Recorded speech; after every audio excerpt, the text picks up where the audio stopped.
How sad would that be? They have Duffy. I think they're fine today. Duffy's look good. Almost entirely. Well, you say that. And Danny Duffy just gave up a 2-run home run. This is Almost Entirely Sports with Joshua Brisco. Number between 1 and 4. 3 is the Kansas City Royals. We've talking about the Royals for a long time. Let's keep it that way. 2. Take the show with you by listening on the Sports Radio 810 mobile app at 810WHB.com or by searching for Almost Entirely Sports wherever you get your podcasts. You gonna play this game? Sure. What game is this? Is this the sadness game? Because I'm there. This is Almost Entirely Sports on Sports Radio 810 WHB. Call it Almost Entirely Royals today if you'd like. That intro you just heard, great material, great comedy. The past. That's in the past. The Royals don't make us sad anymore. We're all on board.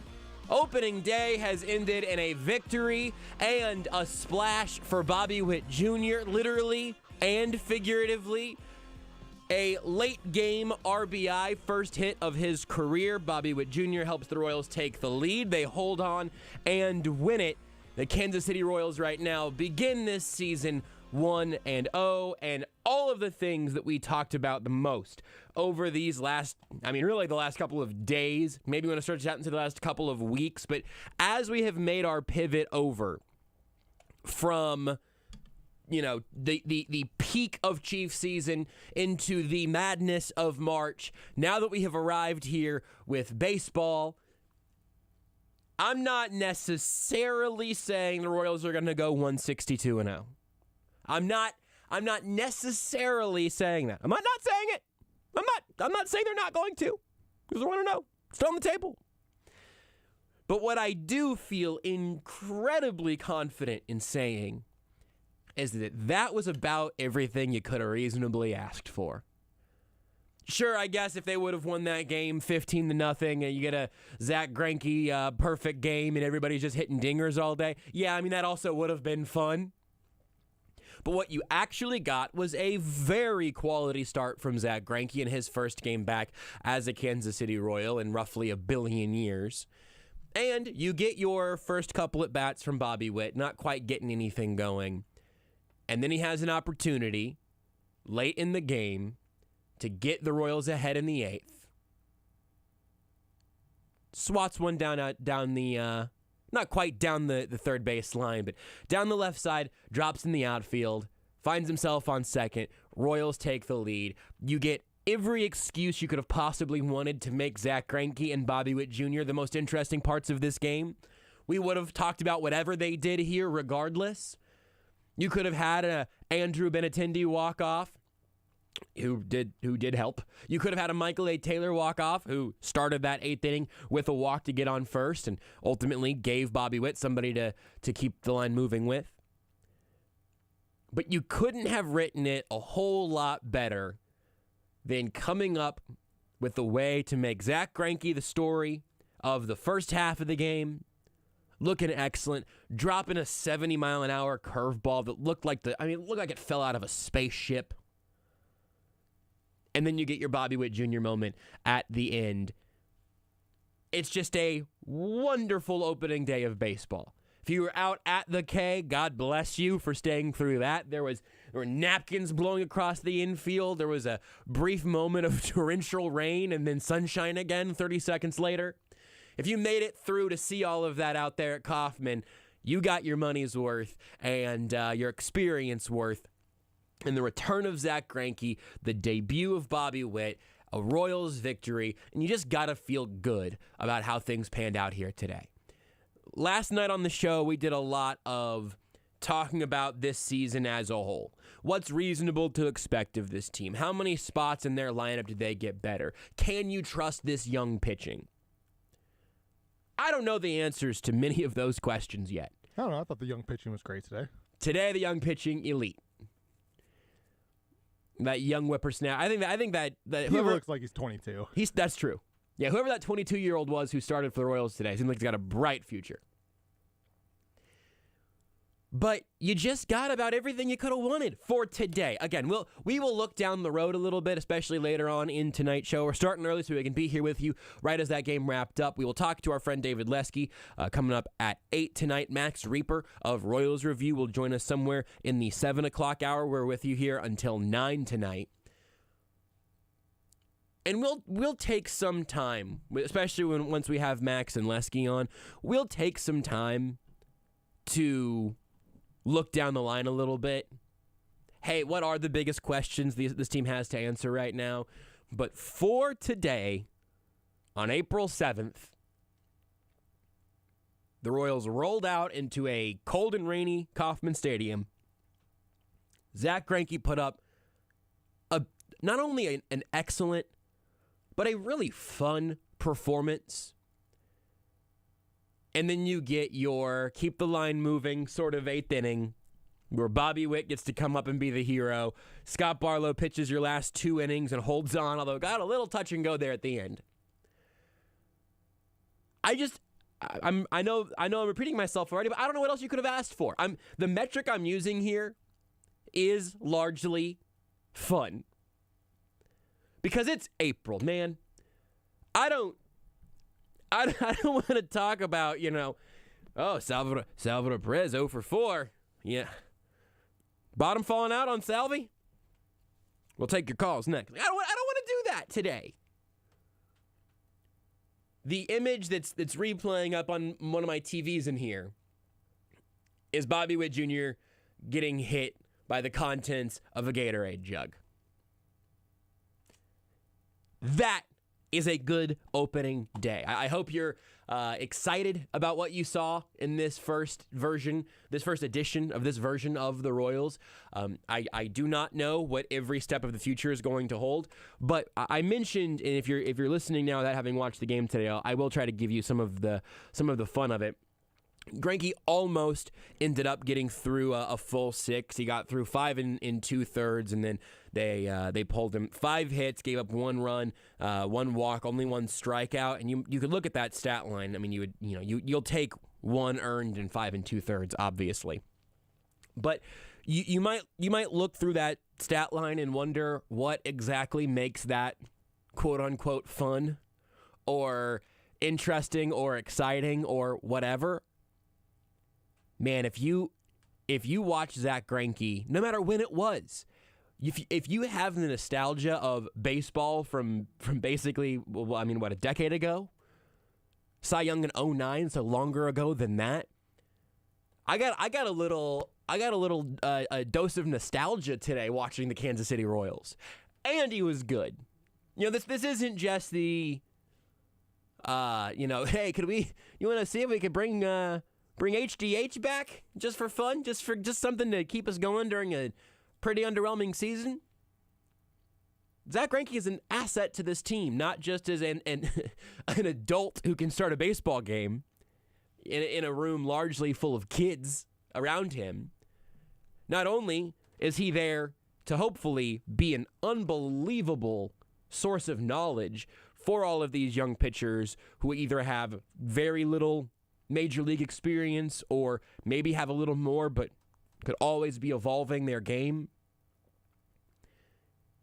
Zack Greinke is not only those things, he's also a wonderful experience as a viewer of baseball because he just has so much bleep he can throw at you, literally and figuratively. It's one of the things that's made him so excellent for so long is if you are a batter, what is your strategy against Zack Greinke? What do you go to the plate expecting, looking for, hoping for? On the 70 mile an hour curve that just dropped out. I can't remember who it was that was at the plate at that time, but I took a screenshot of the video feed and just tweeted it out. Like it was the guy's foot was on. He had a foot on each side of home plate. That's not even an exaggeration.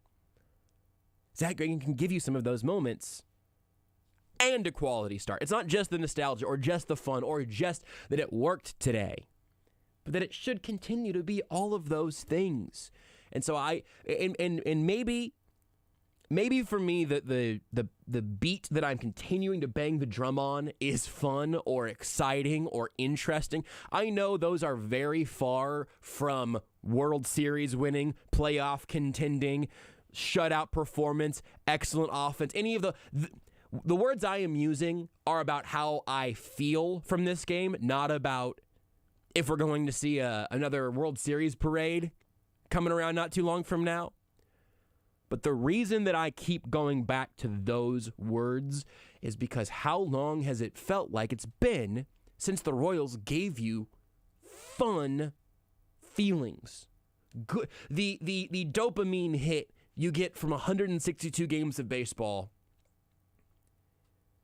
where it is a joy to always have it there for you throughout a spring and a long summer, as opposed to being a beating punishment of 162.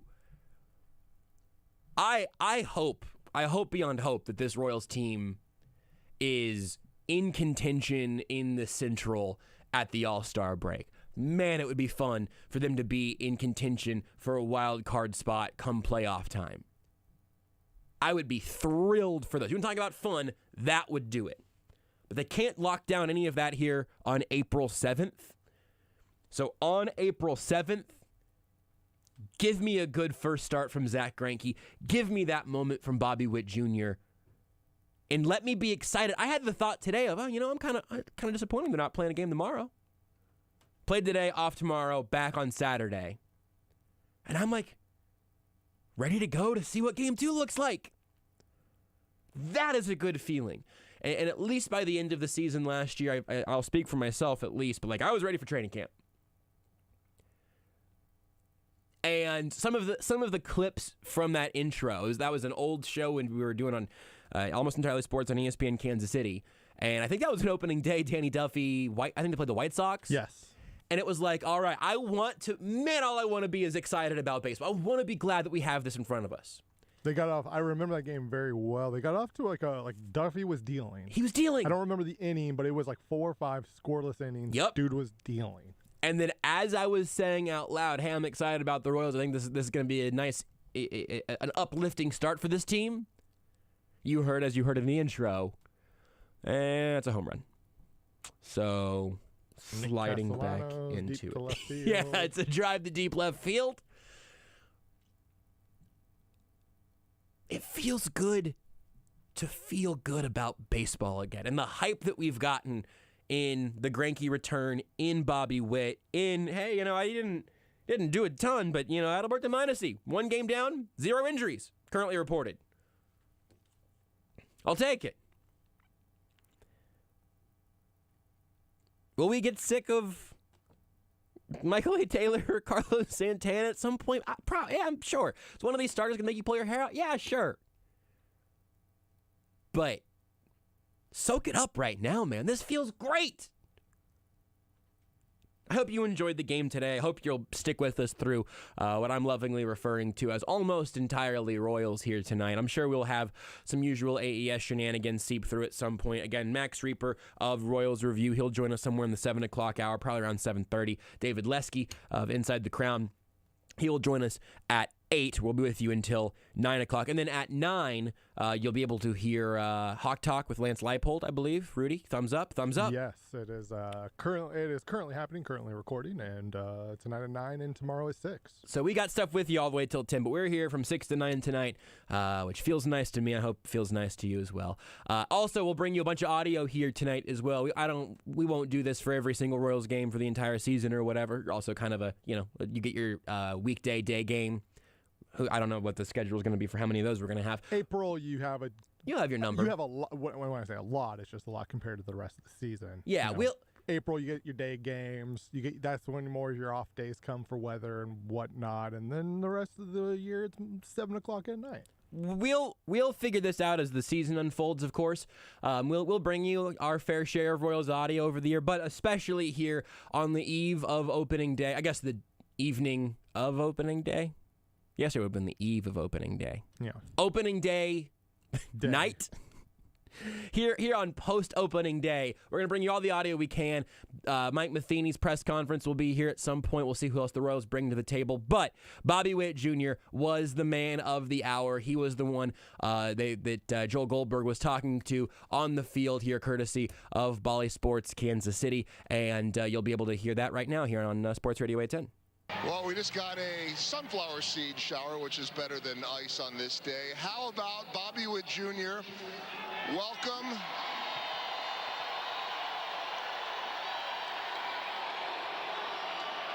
Welcome to the big leagues. What do you think? Oh, it's incredible. I have no words. It's awesome. You know, they tell you this is the game you've always been playing, but I don't know if you've ever played a game like this.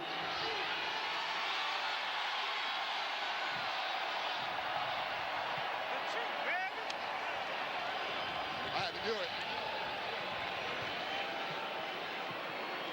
Sorry about that. It'll be the first of many, hopefully none as cold as this. Well, what do you think about life in the big leagues one day in? I love it. The fans are awesome. Teammates are awesome. It was great. Even though the weather was a little tough, but look at them. It's awesome. It's amazing. They had the Bobby chant going right as you reach up and smack that double. Take us through that. Were there nerves at that point? Did it just feel like another game to you?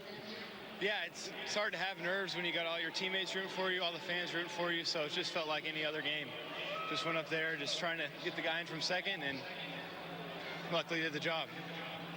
I feel like a lot of people have been saying we've been waiting forever to see Bobby Witt Jr., and I feel like you probably have thought the same, but yet you're only 21 years old.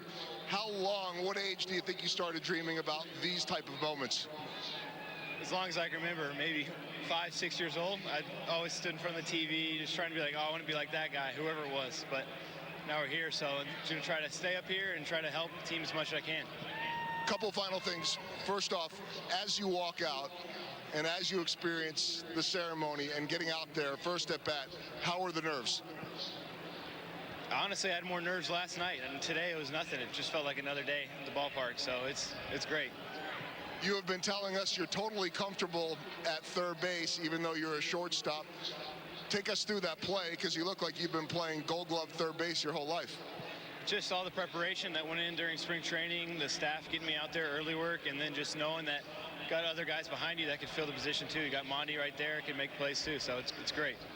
Your dad told me this morning this would be much more meaningful than his debut in 1986 when he was a 21-year-old pitcher for Texas. What did it mean to you to have your mom, your dad, your family here? Oh, it's awesome. They're up there in the suite. Yeah, so it's great.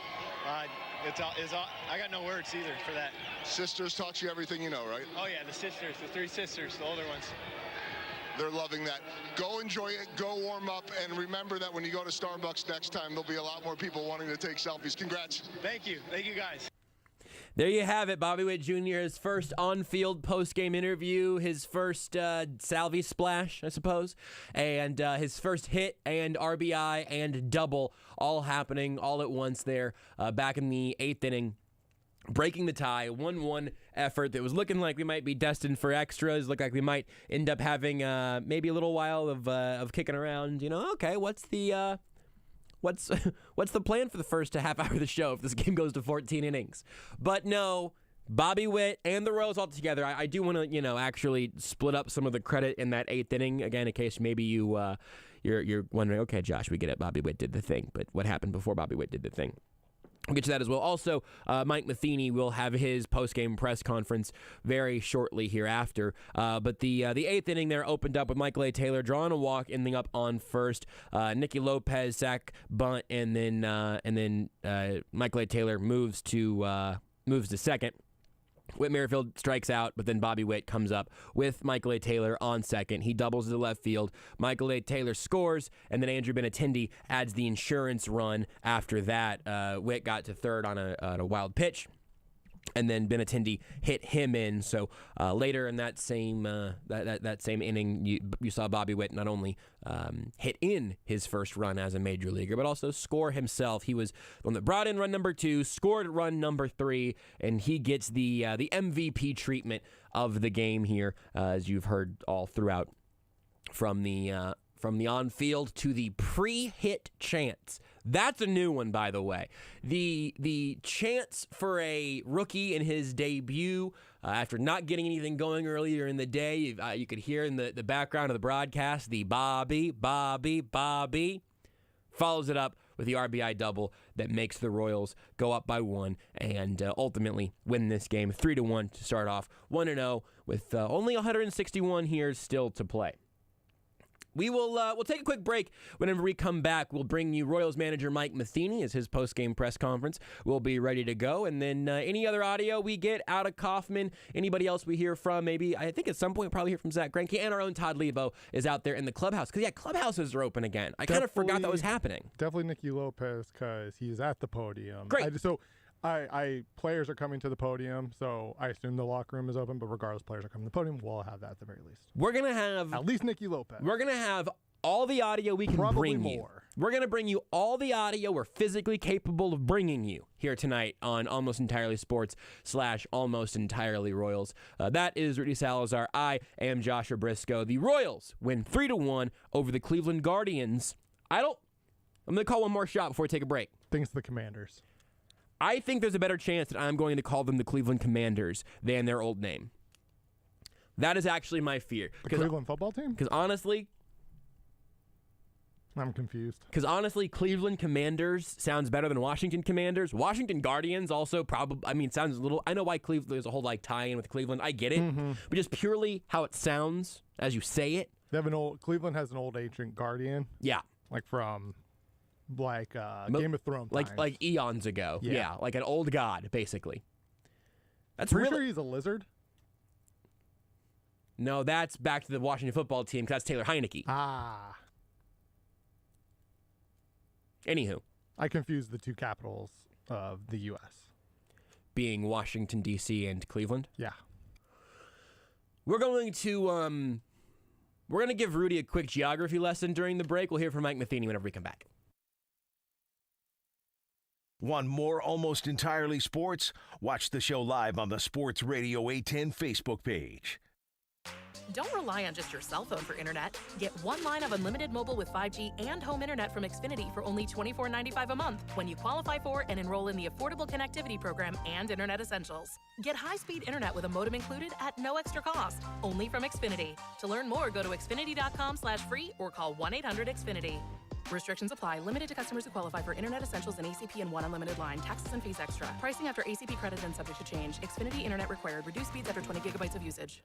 The Burger Shed Restaurant is now hiring. Located off K10 and Ridgeview inside the Embassy Suites Hotel in Olathe. The Burger Shed is looking for servers, bartenders, hosts, and runners. Competitive wages and incentives available. Applicants can call Sean Hamilton at 913-353-9335 or stop by.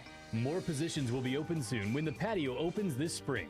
Come apply today at the Burger Shed Restaurant, located off K10 and Ridgeview inside the Embassy Suites Hotel in Olathe.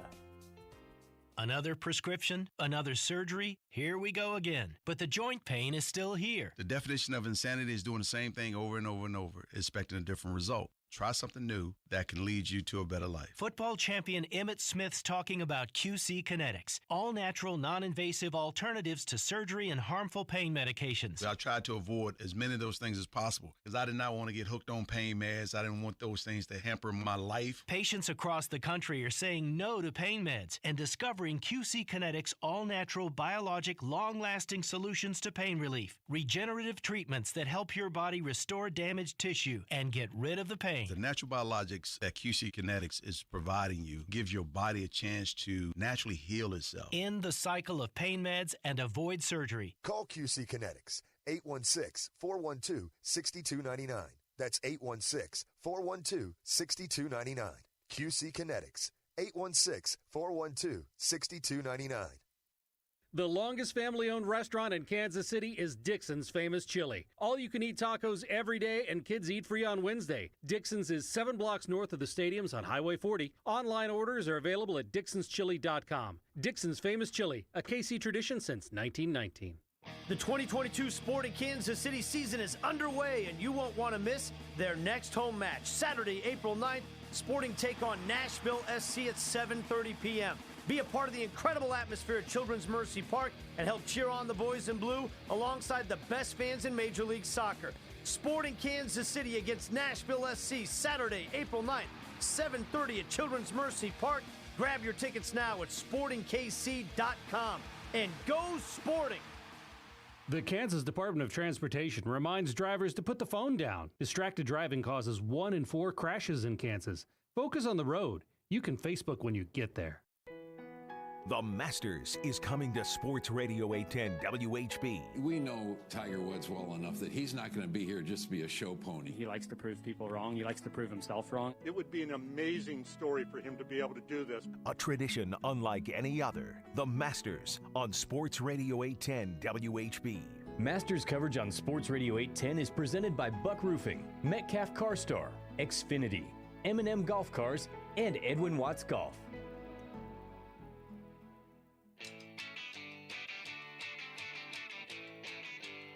This is Almost Entirely Sports with Joshua Brisco. So Lair had like a butt strain again. What was his injury that he had in spring training? Was it abdominal? A butt strain sounds about right. Now we gotta look this up. Now it sounds better than anything else that could actually be true. So, I mean, let's just go with it. It was an oblique injury. You mispronounced butt strain. On Sports Radio 810 WHB. Call it almost entirely Royals, almost entirely Zach Greinke, almost entirely Bobby Witt Jr., almost entirely Mike Matheny. Any of those will do tonight as we are talking almost entirely Royals here after the 3-1 victory. A nice start, really good start from Zach Greinke. I don't want to just say nice and, nice you could give up, I don't know, two or three runs maybe in 5 or 6 innings. Just a deeply fun, both nostalgic and also just kind of nasty start from Greinke. You got a couple of nasty pitches. I think I'm off the top of my head here. I think 10 of his first 12 pitches were strikes, something like that. It just feels good to feel good about baseball, about the Royals being back, being up 1-0 right now. Only 161 left. I don't see a reason to expect them to lose a game at this point. 162-0. That's my prediction. I'm locking that one in. I'm going to see if I can take that one to the bank. I think I would take you to the bank and they would say, "Sir, we can't help you here. Why, sir, you are at a bank. Why are you yelling the Royals are going to go 162-0 at us?" Well, it's all we got, okay? We can't place bets here. That's right. In the state of Kansas. We just got to go to banks and yell at people. Just be like, "Hey, can I give you some money?" Yeah, we're a bank. No, but on the Royals. I mean, it's our only option. Do you want like a custom like Royals like debit card? You know what? I'll take it. That way at least then I've got my money on the Royals. I almost made a joke, and then I realized like it would be terrible financial advice, so I shouldn't make the joke. Go to your local bank, take all your savings, tell the teller I want to put it all on Tiger making the cut. But like I'm not here to make financial advice. No, none of this is financial advice or gambling advice or real advice. I would just say generally, we try to give. I don't gamble a lot, so I don't know what I'm talking about. No, I mean the biggest gamble that I've seen you take on a regular basis is just turning on your microphone and hitting the buttons that throw us to break and stuff. You know, it's just like I'm gonna turn my mic. Is this gonna be funny? Who knows? We'll see. The issue there is that if you gamble and lose, everyone loses. I would argue only you lose. Actually. Yeah, fair enough. You got to. I think the listener wins in that situation. I think you're right. Actually, I think that's a good point.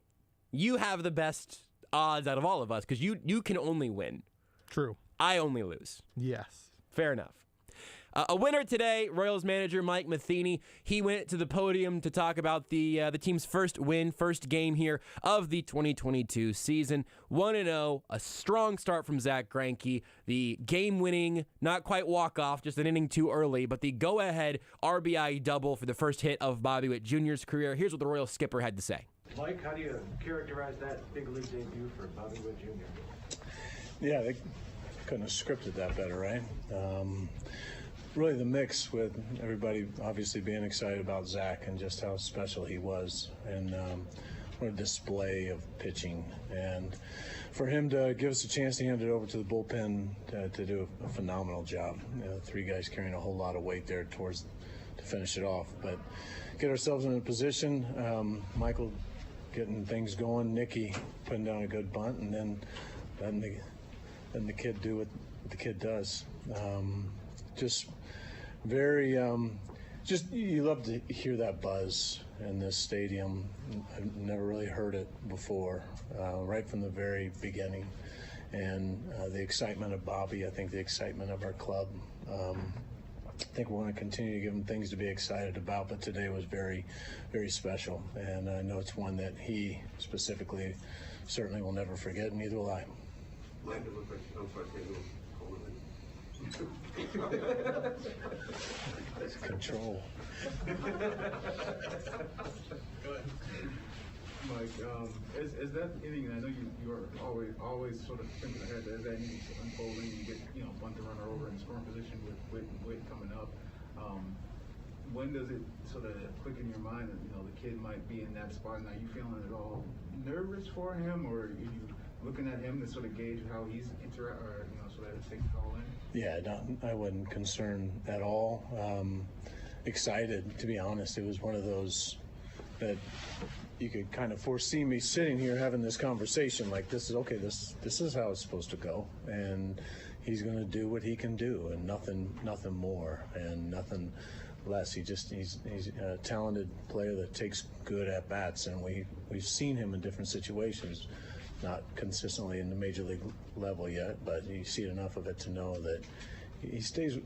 I think he stays within himself, and that was just a good at bat, and I think he's going to be able to slow his heartbeat and be able to put those kind of at bats together in big situations. Bye. Sorry, I'm taking that lead off first. Mike, just also related to Bobby, he was coming off the field. It looked like you did have a couple extra words for him right when you greeted him. Can you share anything there? No, I wanted to make sure he was looking. I wanted to make sure he found his family and acknowledged them before I did my whatever it is I do at the end of the game. But I wanted to make sure because I could see him looking. It's sometimes you think you know where they are, your family is, and you got everybody in blue and everybody jumping around, and it's hard to find him. But he did, and just telling him congratulations, very special day. And you said couldn't have scripted it better. I mean, that does have a little sort of reverberation, doesn't it, when you have that kind of juice from a moment like that? Yeah, just once again, I think he was feeding off the energy in this stadium, and they didn't disappoint, right? They're giving him a standing ovation the first time he walks into the box, and getting his name chanted first day in the major leagues. It's pretty cool, I guess. I've heard, but just to watch, and I think people have heard everything that we've said about this player, as much as of a person as he is as a player, and you can't help but pull for him. And then to see something like this happen, I think it's just a reward to he and to our fan base for the excitement they brought.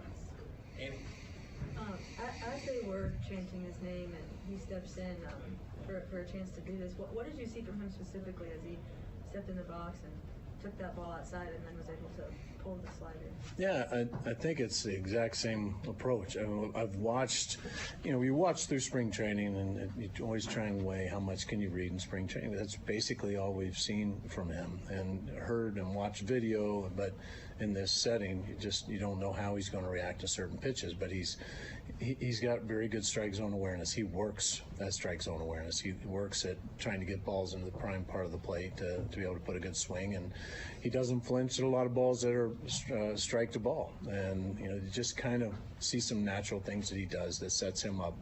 And then, once he does get a ball that he can do something with, he has all the tools to do a lot of damage. Alec, what was it like to see Jake Dritz get that strikeout in the sixth? Yeah, what a great job.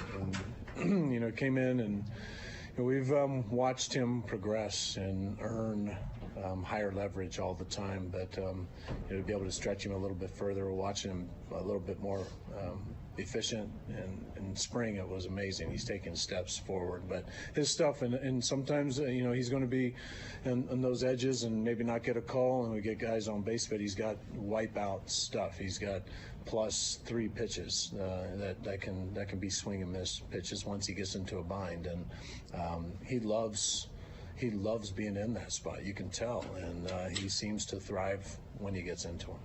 We're going to go Sam, Vern, Lynn. Mike, you talked about the defensive side excitement in just the moment. Did he show any excitement? I mean, when he came back to the dugout or at any moment? Did who? Did Bobby show any excitement? Yeah, but I don't know. He's always smiling. I mean, so he looked. You could tell. I watched his reaction once he got to second base, and it was like, I just did something to help this group. And I'm telling you, I think that's coach wishing, but I'm convinced that's how he thinks. And you can see the first place he went into that dugout with his eyes, and he was celebrating that he did something to help us win. And we're going to have to continue to just keep be able to help him because there's going to continue to be a lot of attention, and rightfully so. When he has things like this happen, there's going to be opportunities for there to be more distractions, but he just stays focused on what he's going to do for our team and help us win, and he's going to be in a good place. But you mentioned Nicky's bunt in the 8th, but his all-around day, especially there in the 5th, pretty big. Yeah, and that layout play he made, the double to left center, getting the bunt down. He's a winning ball player. He's the kind of ball player that I think fits in this jersey really well because he's going to do whatever he can do to help us win. But really good defense with Nicky, with Zach, and then the play Bobby made, coming back to Bobby.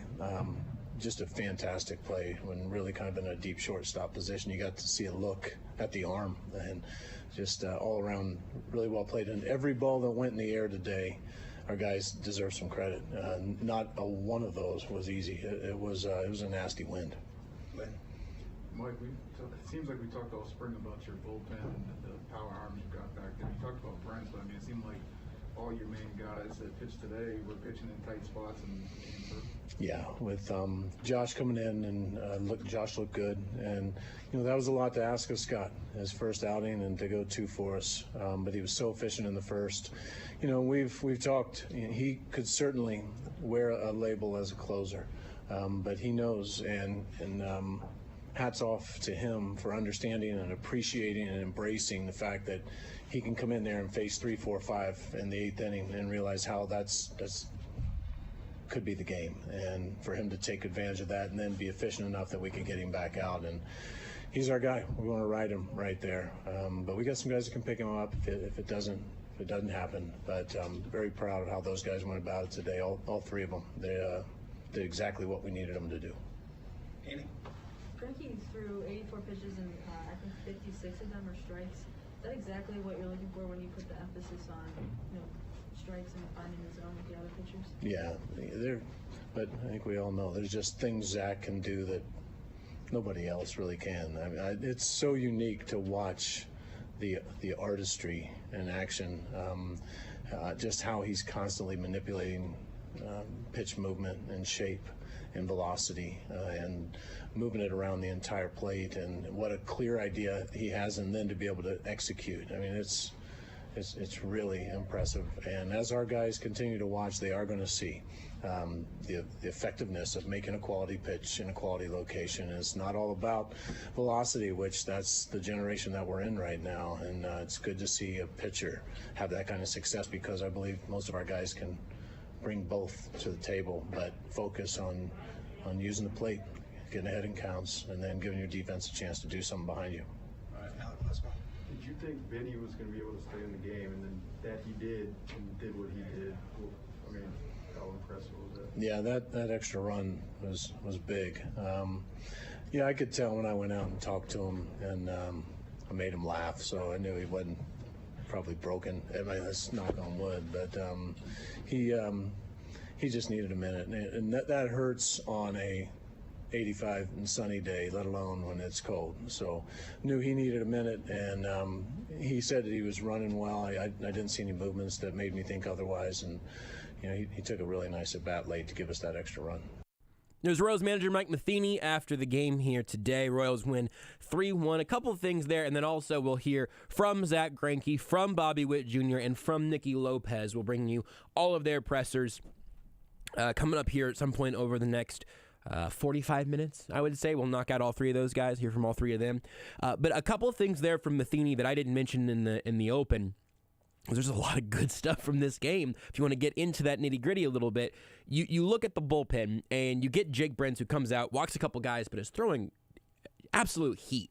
He gets out of a jam partially there of his own creation with the walks, but he comes in after Greinke, cleans up a little bit, does a nice job. Josh Staumont comes out, he picks up a batter and gets out of there. And then you have Scott Barlow finish both of those last 2 innings in a really excellent performance by him until it got kind of sketchy at the end. But you don't ever want to pitch yourself into a problem. But if you can get back out of it again, we'll never talk about a couple of base runners as long as you can navigate your way out of it. Everybody in that bullpen did a nice job with that today. Scott Barlow, by the way, talking at the podium as well, so we will have Scott Barlow.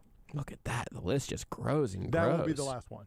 So got Mike Matheny just there. We will hear from Zach Greinke after the break, Bobby Witt Jr. after the break, Nicky Lopez, and Scott Barlow. Probably. I don't know if there's clubhouse.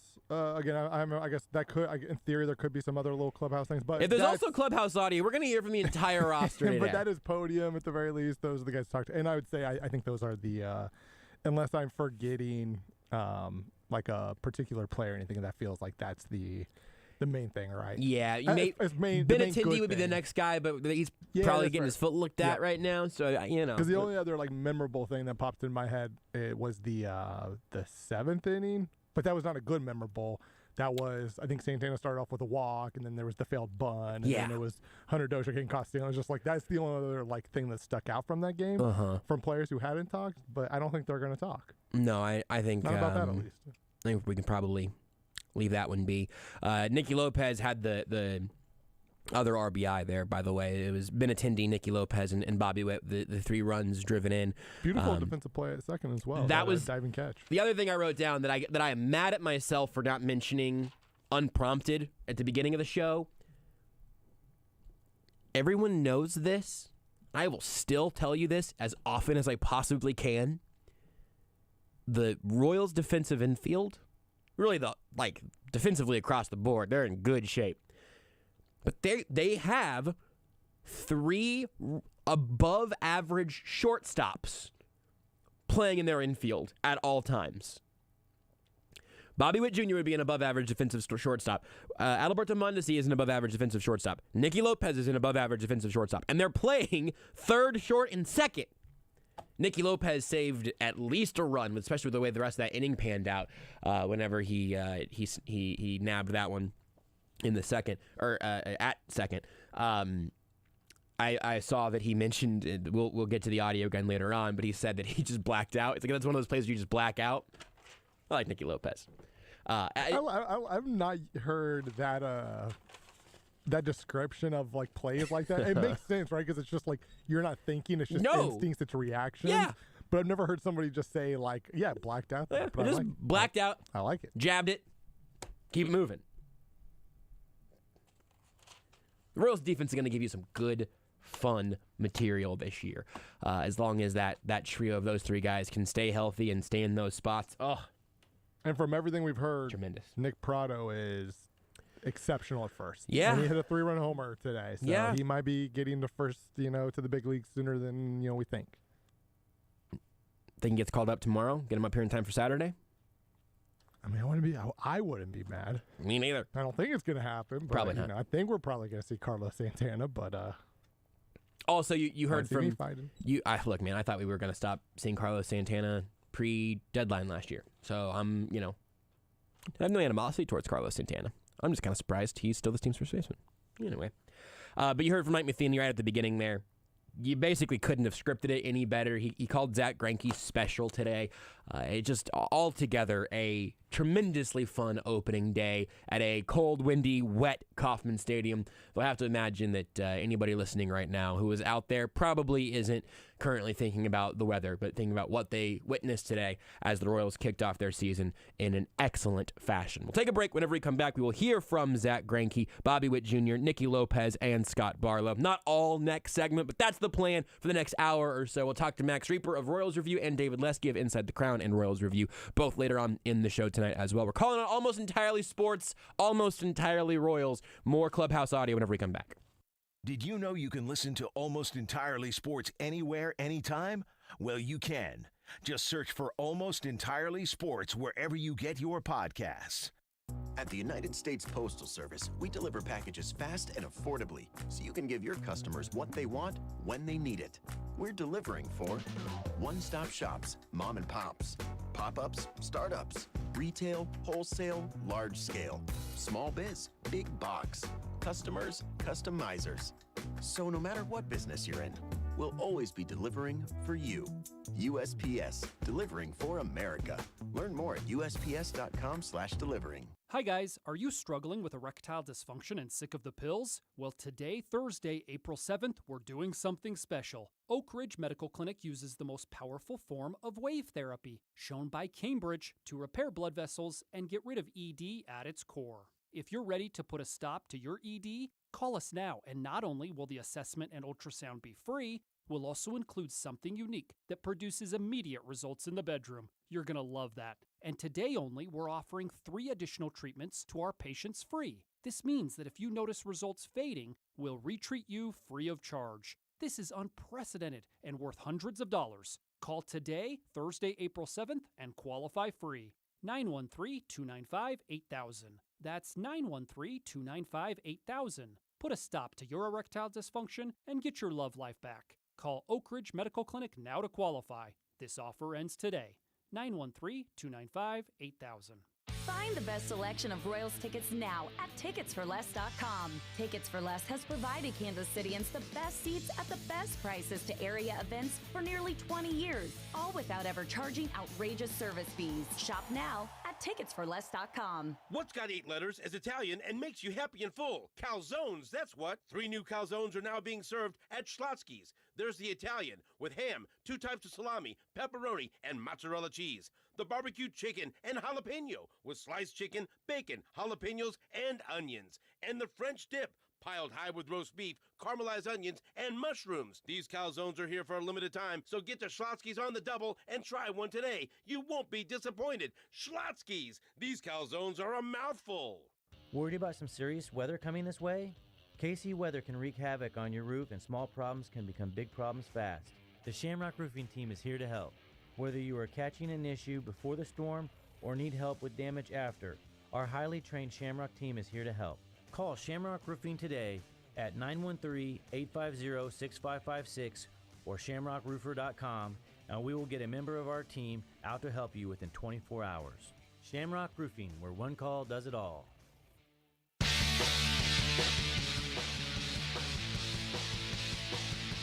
You're listening to Almost Entirely Sports. I wonder if we could set up an elaborate role play scenario where we would just call in and give your best post-game question, and then I would be Ned Yost and try to answer them as well as I could. With Joshua Brisco. Talk about Sawyer's performance there in the third. Don't ask me to talk about question. I'm bleeping Ned Yost. On Sports Radio 810 WHB.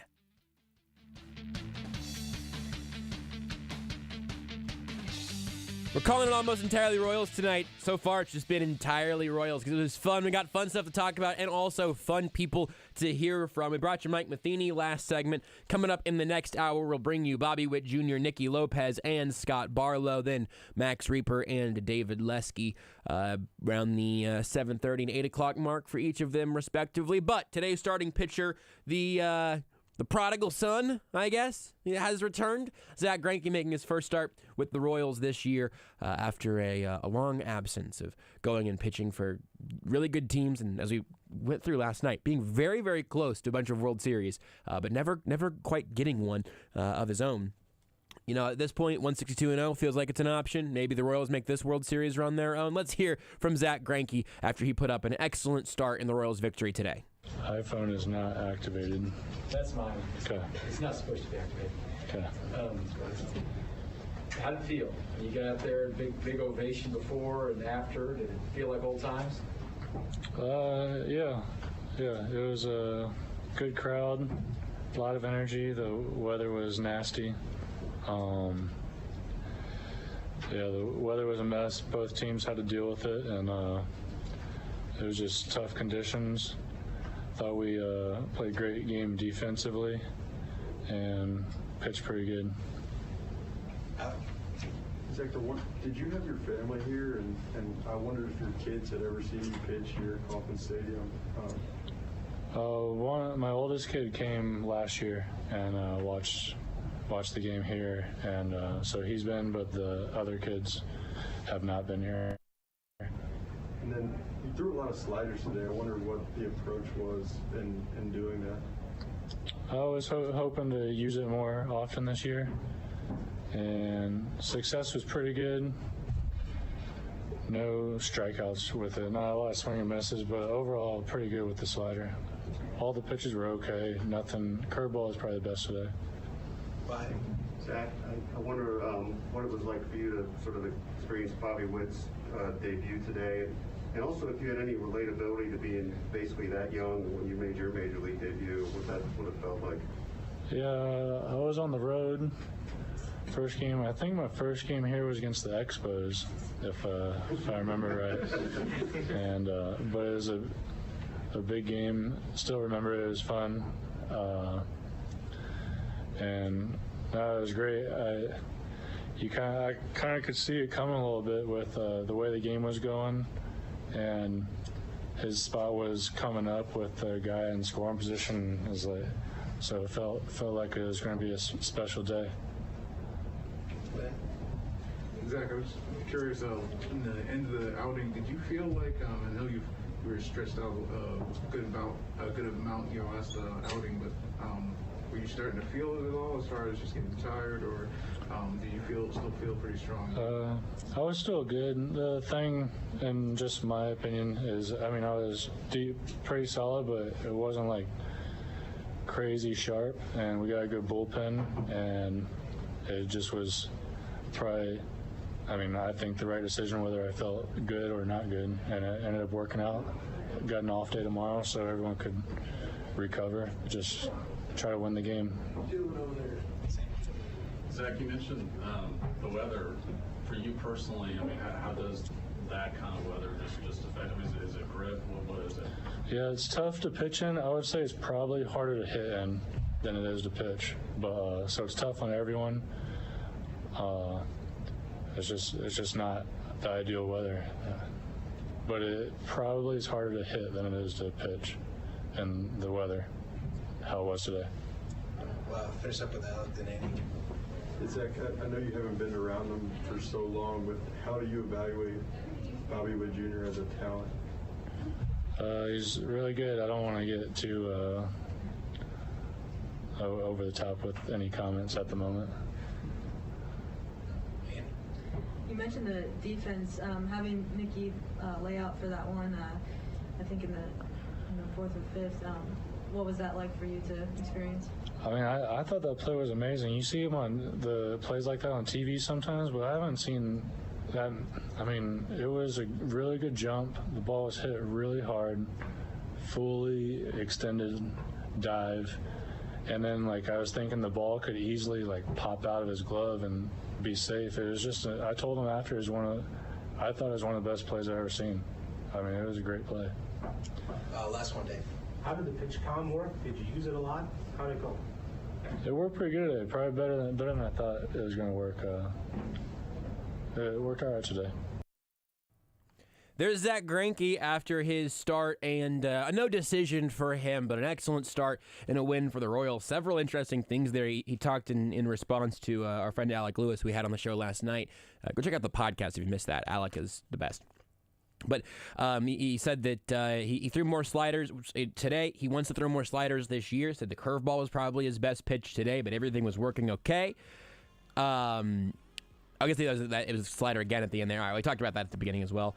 And then a few little Greinke notes. Harder to be a hitter than a pitcher in weather like that today. That Nicky Lopez play, one of the best defensive plays he's ever seen. Bobby Witt Jr., pretty good. I'm not going to add any other hype to that right now. Too soon. I hate to correct Zach Greinke, though. I did go back to his 2004 pitching game log, and it looks like his first home game was against the Twins. His second home game start was against the Montreal Expos. I almost just tweeted it out without checking myself because I completely trust Zach Greinke's memory to the point that I'm questioning Baseball Reference and how I got to that point. Because frankly, I would allow Greinke to correct me on that one, and I would just take his word for it. But there you go. Zach Greinke's back in Kansas City. More Royals, more audio next.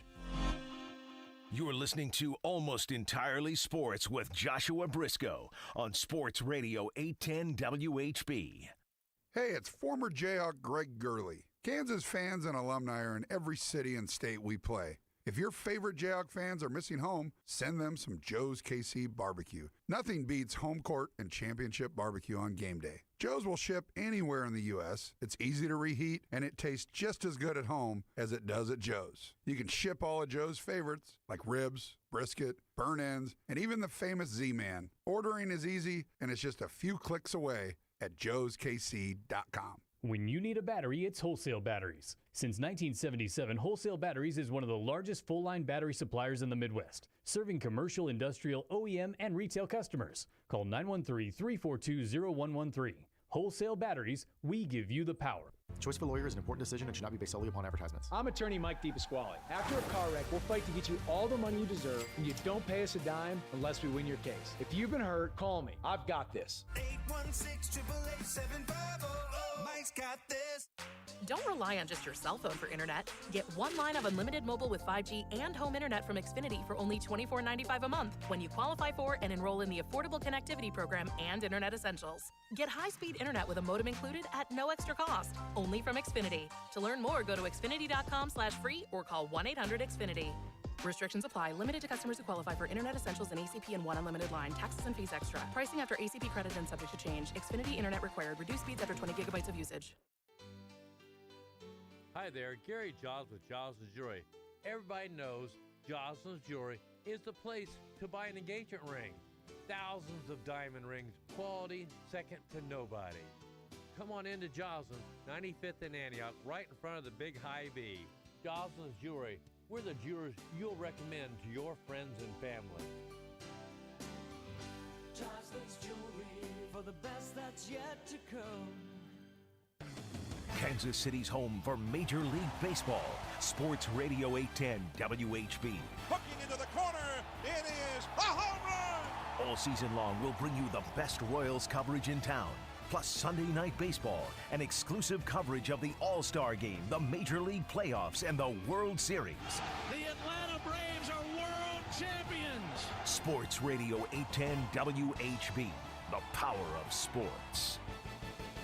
Kansas City's hometown sports station. Sports Radio 810 WHB, Kansas City. This is Sports Center.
We're back on Friday, and I'm going to tell you why LeBron James chasing another scoring title would actually hurt his legacy.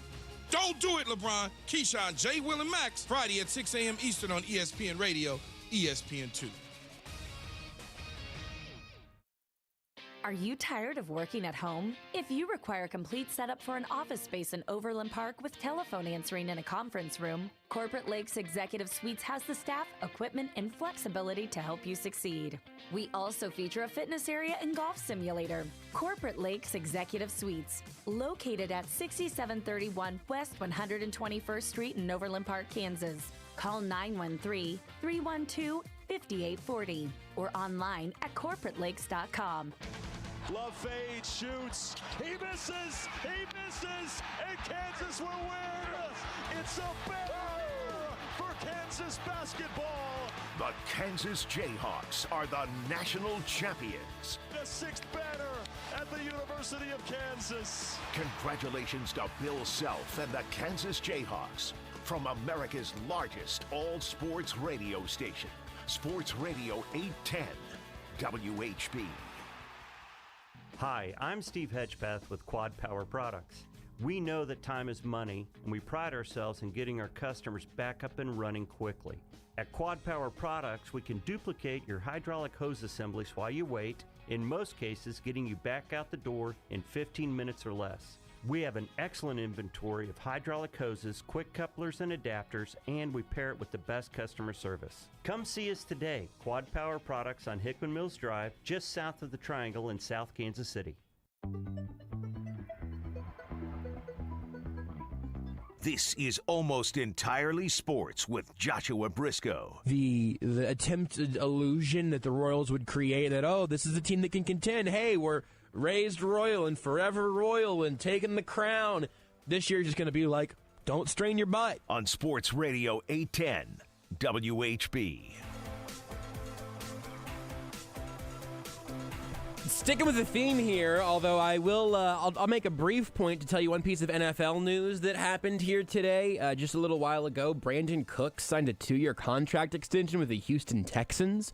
The confusion in my voice, just because he sounded like a pretty likely trade candidate for the rebuilding Texans. I was not interested on the Chiefs' behalf for Brandon Cooks anyway. I am very uninterested with this from Aaron Wilson on Twitter. Brandon Cooks' 2-year contract extension with the Texans has maximum value of nearly $20 million annually per league source. Quick timeout will tell you maximum value does not mean base value, so there's certainly some wiggle room and some unlikely money in there, if not some flatly fake money in there. But he continues, Cooks was originally due $12.5 million in the final year of his deal after restructuring a 5-year, $81 million deal last year. He signed while playing for the Rams. So it's another veteran wide receiver who's on the trade market, who will not be on the move now. Again, that's fine by me. I wasn't terribly interested in Brandon Cooks coming to Kansas City anyway. Draft compensation, new contract, wouldn't have made sense at this point, especially now that we know what those numbers looked like. But there you go, a little bit of NFL news on a show that is 95% Royals today. So far, it's been 100, but I gave you a little NFL news to keep you guessing here. But now we go back to the Royals because the 3-1 victory is one thing. Winning 1 of 162 is one thing. The debut of Bobby Witt Jr. is one thing. But Bobby Witt Jr. making his debut, knocking in the go-ahead run in the 8th inning, and just bringing the stadium literally to its feet as they were chanting, Bobby, Bobby, Bobby, before the hit happened. Mike Matheny said you couldn't have scripted it better. Would have been tough to. Let's hear what it sounded like from Bobby Witt's side. We'll hear from the Royals' up-and-coming superstar. No, superstardom not guaranteed, but that's the path right now. That's the expectation right now. That's a lot of pressure to put on a very young baseball player, but from everything I've heard so far, it sounds like he's handling that extremely well. Here's Bobby Witt Jr. First, just how would you describe that day? It was unbelievable. I guess that's the right word I could put, but it was just great, just from the opening ceremonies and everything, and then just going out to the field, seeing all the fans. I know the weather was kind of tough, but they're still out there cheering, so it was a dream come true, truly. And this is the day I've been waiting for my whole life, and now it's here. Now I want to just keep doing it. Did you ever imagine that it would include you having come up to the plate in a spot like that to put your team ahead? I don't know if anyone could predict anything with that, but I just wanted to help the team in any way I could, and that's what I've always kind of preached, and so that's what I wanted to do, and got a situation where I was able to. Can you describe your approach for that double, and especially hearing your name chanted? What was that feeling like? Yeah, I was just trying to get a pitch up and saw one up, and I was able to put it in play and just make things happen, because with today, you never really know what was going to happen with the wind and everything, and cold weather. You don't know how the guys were feeling. So, but then once I got the second and hearing that, it was pretty special. Look up to the stand, just try to take it all in as much as I can, but then just seeing all the other guys, what they did, it was great. It was a great game, and it was really fun to be a part of. And then, seeing Barlow lock it down, it looked like you were super excited, obviously, to win. But what was that feeling like, especially for your first time here? Oh yeah, it was awesome. The bullpen was unbelievable. Zach was unbelievable. The whole pitching, everything today was great. And so it's always fun to be able to play defense behind those guys, and because you know that they're gonna go out and dominate, and they put the work in. And so just doing that, just felt with the energy, everyone staying on their feet, and then getting that last out, it was awesome. Matheny talked about, I think, after as you walked off, like y'all pointed up to your family. What was it like to look up and see the box? Yeah, I got to look at them earlier in the game, but I don't know if they were really paying attention. Or before the game, and then just after, whenever they were all sitting there, it was a really cool moment just to kind of look up and see my dad up there and the whole family. It was awesome. As the eighth inning was unfolding, obviously you probably felt that you were going to be up in a big moment. When the inning was going, can you kind of take us through your mindset and your approach when you finally got to the plate? Yeah, it was really just try to put a good swing a good pitch. I took some swings that I probably didn't want to, just feeling a little anxious up there, trying to get that first one out of the way. But yeah, Michael Taylor had a good at bat. Nicky moved him over, and then I was able to get him in, and then Benny was able to drive me in, which was great. And so it just really was just trying to make something happen, put it in play, and see what else happens. When you saw it unfold that way and knew you were going to be in that position, kind of your mindset, I mean, were you nervous or? Yeah, I think I got more excited. I just felt, I guess, comfortable up there. It was just, it's things that I've kind of went through my mind, dreamed about, and like, I feel like whenever you put it in your head and like you don't experience, but you know it, you've kind of been through that, but in your mind, and then it's a lot easier in the moment. I feel like that was one of those moments where I've kind of gone through in my head or whatever, and just kind of been through it and done it. It's kind of moments that you kind of dream of, and so I was able to kind of do that today. It was awesome. Bobby, it's kind of related, but obviously you must be taking in the fact you're getting a standing ovation for your first at bat and your name's being chanted. But how do you balance that sort of adrenaline with just keeping your heartbeat down? Or what do you do? I really don't know. I don't know what it is. I think it's just playing the game. Just been doing it for so long, and it's just a part of me now. And I thought I'd be a lot more nervous, honestly, just coming into it. But beforehand, like the introductions, nothing, and then during the game, nothing. First at bat, nothing. So I was like, when's this gonna happen? But yeah, it was awesome. It just felt right. I think the biggest thing was just throughout spring training, just being able to play with the guys in the dugout, being able to play with those guys and just get to know them, and I just felt comfortable being with them and just knowing that they got my back and I got theirs. And so it was, I guess that might answer your question, just feeling comfortable with the guys and the staff and everyone. It does, but just one other part too. What did it feel like to before you even took your first swing to have people on their feet for you? Yeah, I tried to take it in as much as I could. That first at bat, I heard everyone, the chants and everything, and so I tried to just take a moment, give a little glance out there, and then just try to lock it back in and get ready. Along those lines, Bobby, you talked in spring about chatting with some teammates and that they didn't take the time to enjoy the part that you're experiencing now. Were there other moments that you felt like you were enjoying today, even before the big hit? Yeah, just the way Zach was on the mound, when he did on the mound, it was great just to see him up there. And then other guys, Nicky's double and Nicky's play, just those type stuff. Whit getting the first hit on the board and everything, and then Dozier's ball, I thought that was going to land in the fountains, but wind cut it down. But just seeing everyone play, it's awesome. So it's just great to see everyone going. Do Lynn and the name. Bobby, Nicky said this, I think that you said something similar after your RBI, that you came out and your reaction was you were just smiling, and he said it was a way that maybe that's something you just do a lot. Is there something that happens that maybe gets you a little bit more animated than just to smile, or is that the reaction you get? I think just winning the game got me more excited, and I think it was awesome, just that moment and everything, and then so I don't know, I guess I like to smile a lot. I don't know, playoffs or whatever it is, maybe more, but yeah, I just try to be as happy as I can.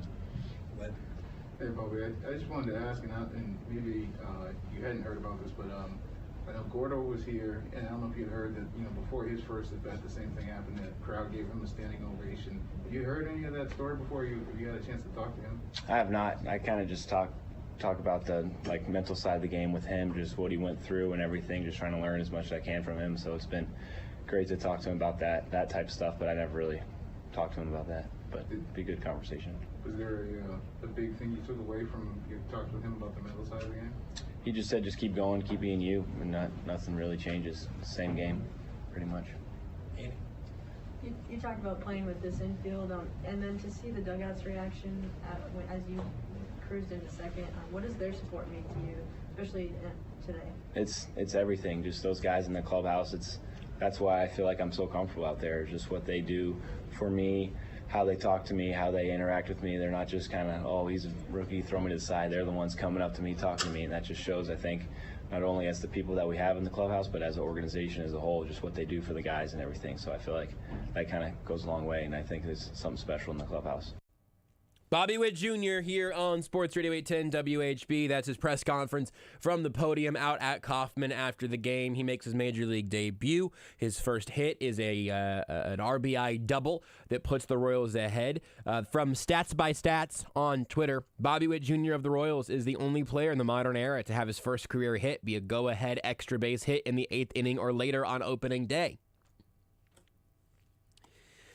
If a stat needs that many qualifiers, you start wondering, how impressive it is, but something new. This is my favorite thing about baseball, though. Is that you have one of those stats for everybody? There is it more so than any other sport, and it's baseball, right? It's a super numbers, right? You can. It is like the one sport where really you can almost essentially play it on a spreadsheet at times, right? Yeah. So you get so many stats that have 4 qualifiers and that are still impressive, right?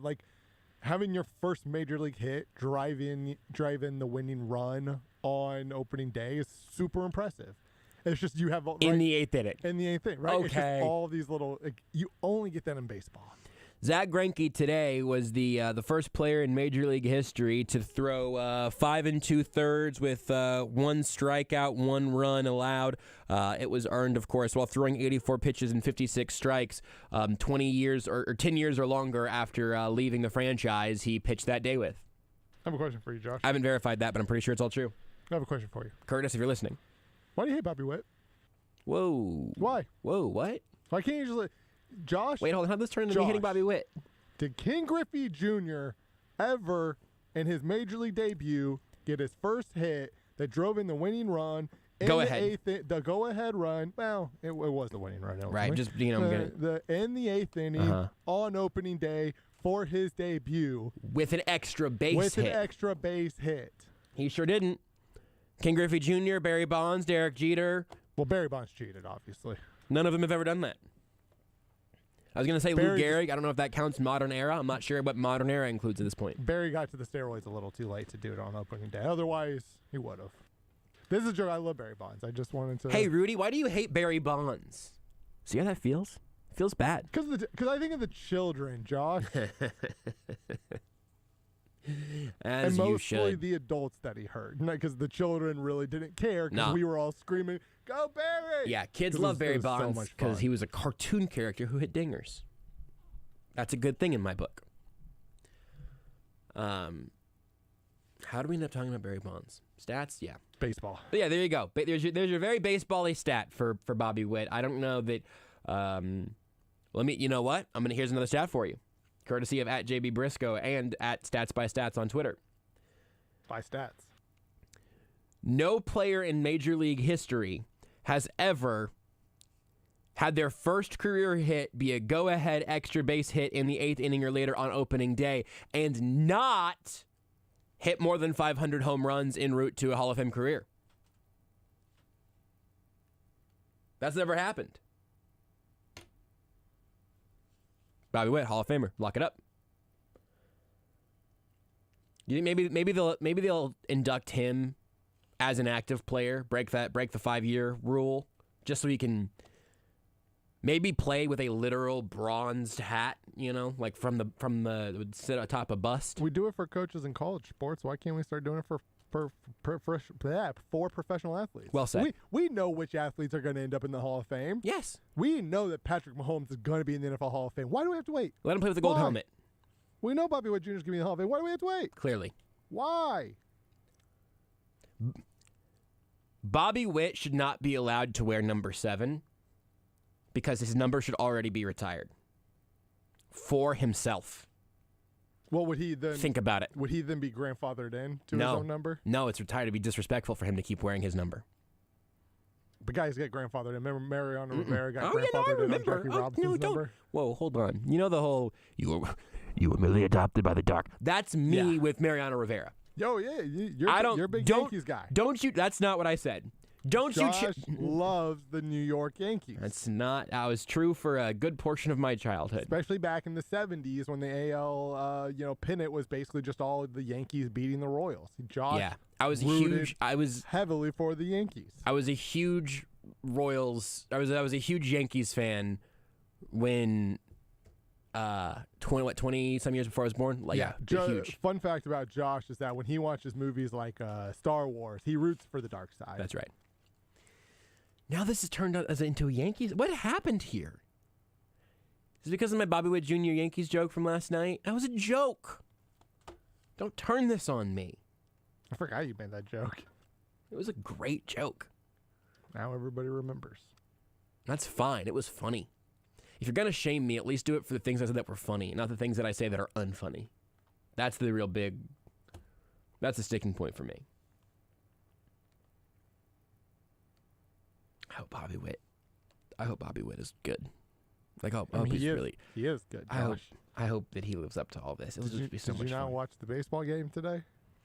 Gabe DeArmond to Power Mizzou just tweeted a screenshot just with the caption, "It's 2010." Because two tweets in his timeline back to back. Kansas City Royals Zach Greinke, St. Louis Cardinal Albert Pujols. That gets it, my baseball nostalgia, man. That makes me feel good. Finally figured out the whole time traveling thing. Yeah. Took a while, but we got there. Yeah. And it needed to take place in Missouri's baseball teams. Missouri baseball figured it out first. For now. Or they figured it out maybe last. Think about it. Who's to say? You know who's to say? Nicky Lopez. Zach Greinke said he had one of the greatest defensive plays he's ever seen. Had one of the 3 RBI in the game here today. But, I mean, that snag from second was stupendous. Let's hear from the Royals second baseman, who's basically an overqualified shortstop, sitting over there at second. Because the Royals infield defensively, particularly on that left side. Oh, left side up the middle. Oh! Going to be so much fun to watch for however long those 3 guys can stay healthy. And by those 3 guys, I mostly mean one of those guys, but I'm really saying all 3 to try to, spread out that burden. And I know they're not in the infield, but up the middle and to the left side of that outfield, also Gold Glove winners. The whole defense, a good defense. The whole defense that they have. And today with Zach Greinke on the mound was as pretty much as good as it's going to get. Like Whit Merrifield, there's an argument that he was the worst defender out there today. And he was I believe a finalist for the Gold Glove at second base last year, or at the very least was having one of those seasons to put him in that contention. Yeah, he might be. It's probably. Santana's obviously a very good first baseman. Maybe it's Santana because Merrifield has versatility. Point being, right? 2 very talented defenders are in the argument for the 2 worst defenders on this team.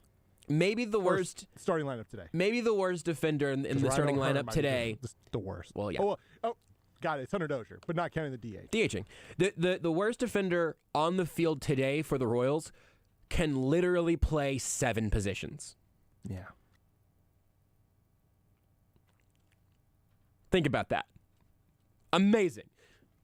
I hope that continues to be a thing. If the Royals defense does continue to be a talking point, it's going to be because we keep getting, in part, highlight after highlight from Nicky Lopez. Here's what he had to say after today's game. You got an opening day, good crowd, a lot of energy and all that stuff. To feel like better than the last couple of years? Oh, absolutely. Yeah, there was a different feel. A lot of buzz. Might have been the guy who was hitting second, but it's good, man. A little cold, a little windy, but yeah, definitely a different buzz about it, and something you can definitely get used to. Opening day is special for a reason, and happy to be a part of it, and especially happy to be here in Kaufman to do it. So that's awesome. Can you describe the moment that Bobby hit that double and what goes through your mind and the dugout's mind? Oh yeah, I was going nuts. I jumped over the railing. I'm a big fan of Bob's. Me and Bob are pretty close. We're getting closer, and someone that I'm looking forward to playing with for years to come. This is just one of many, and it's always tough to get the first one, but once you get the first one, that's when you get going. And super happy for him and his family, and the Royals got a good one, and we can't be more excited to have him on our team. How do you think he handled all of this today with all of the hype that's used? He just smiled. Yeah, the kid just smiles. It's kind of funny whenever you say something to him, he just smiles. But that's the type of personality he is. He's a professional. You can already see it, even at 21 years old. And he's ready for this moment. The Royals know he's ready for this moment. We know he's ready for this moment. That's why we're so happy for him, and we kind of just taking him in with open arms, because we know the hard work he put in. It's tough being a young kid with that much pressure on you. When we make our debuts, you get that. You get pressure. People coming out of the woodworks, talking about you, and you're making your debut. But obviously, he's got a lot of pressure on him, and to be able to handle his business the way he does, it's a testament to him, and can't happen to a better kid. Hey, Nicky, I wanted to ask you about the double there. When you're coming up in that spot, what's your approach as you get in? Obviously, there's you guys are down one, chance to drive in around. And did you think, with the wind and everything, that ball had enough to get through and get down? Yeah, I knew I got it pretty good. Knowing where they play me, it's definitely a different shift. That they play me. Left fielder's really far on the line. Shortstop's playing up the middle more, and so I was just trying to see something, hit it to the left side, try to see something up. Bieber's obviously one of the best in the game. Gets a lot of swing and misses, balls under the zone. So I was just trying to see something up, and I put a good swing on a fastball. Did anything go through your head on that play in the fourth and you raised left? Walk us through that. It was one of those. It's like, I think I have a chance here, and I dove and hit the glove, and I was like, it was one of those. It's like when it happens, you kind of just black out, and then you got the out, and you're like, wow, that was pretty cool. But I guess right place, right time, I guess. What was the front row seat to watching Greinke pitch like? He's so fun to just watch. The way he goes about his business. I mean that in the most respectful way. Obviously, he's a great part of our team. A lot of people are learning just by watching him. Same thing with Alex Gordon when he was here. A lot of people just watch how he goes about his business, and to be able to watch Greinke go about his business and the way he handles himself on the mound and fields his position. I've never seen a pitcher field his position like that. It's awesome to play behind him. So you have a little blood on your knee there, Nicky. How was it? How tough was it out there today with the wind and the elements? Yeah, it was tough. We knew it about a week ago. It's obviously the forecast. You don't know if it's going to stay like that, but we saw chance of 40-mile-per-hour winds. So we're like, all right, here we go. We're going from Arizona to Kansas City. We expected it. But yeah, just cut open a wound that I already had down in AZ. Sliding on concrete down there.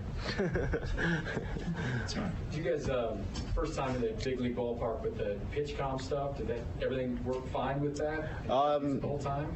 Yeah, everything. When they were using it, we were able to hear it. I know sometimes the pitcher and catcher sometimes relaying it was tough for them, so they went to actual signals. But overall, it's definitely really cool. I know there's going to be some bugs early because this is the first year we're using it, but it was definitely really cool.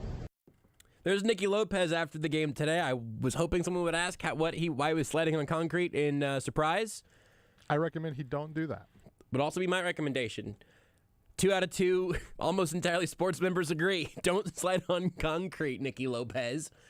Unless you've got to make a sick grab. Maybe he blacked out then also, Yeah, that's a good point. Brings a whole new meaning to the phrase blacked out. It's just you would think, in this case, if you're Nicky Lopez, blacking out just means you have the reflexes of a literal superhero. It means just walking around, blacking out, saving the day. Just catching babies out of houses, cats out of trees. I don't know why their babies falling out of houses. It's just the first thing I thought of. He hears a woman or man scream, and he looks up, sees something's falling or being shot right at him, right? Doesn't it's matter. on the line, and he just immediately, eyes roll into the back of his head, and he becomes Lopez Man. I don't know. There's got to be a second base man. That's really good. I haven't watched Moon Knight yet, but I'm pretty sure that's generally the plot of it, just based off the trailer. Basically.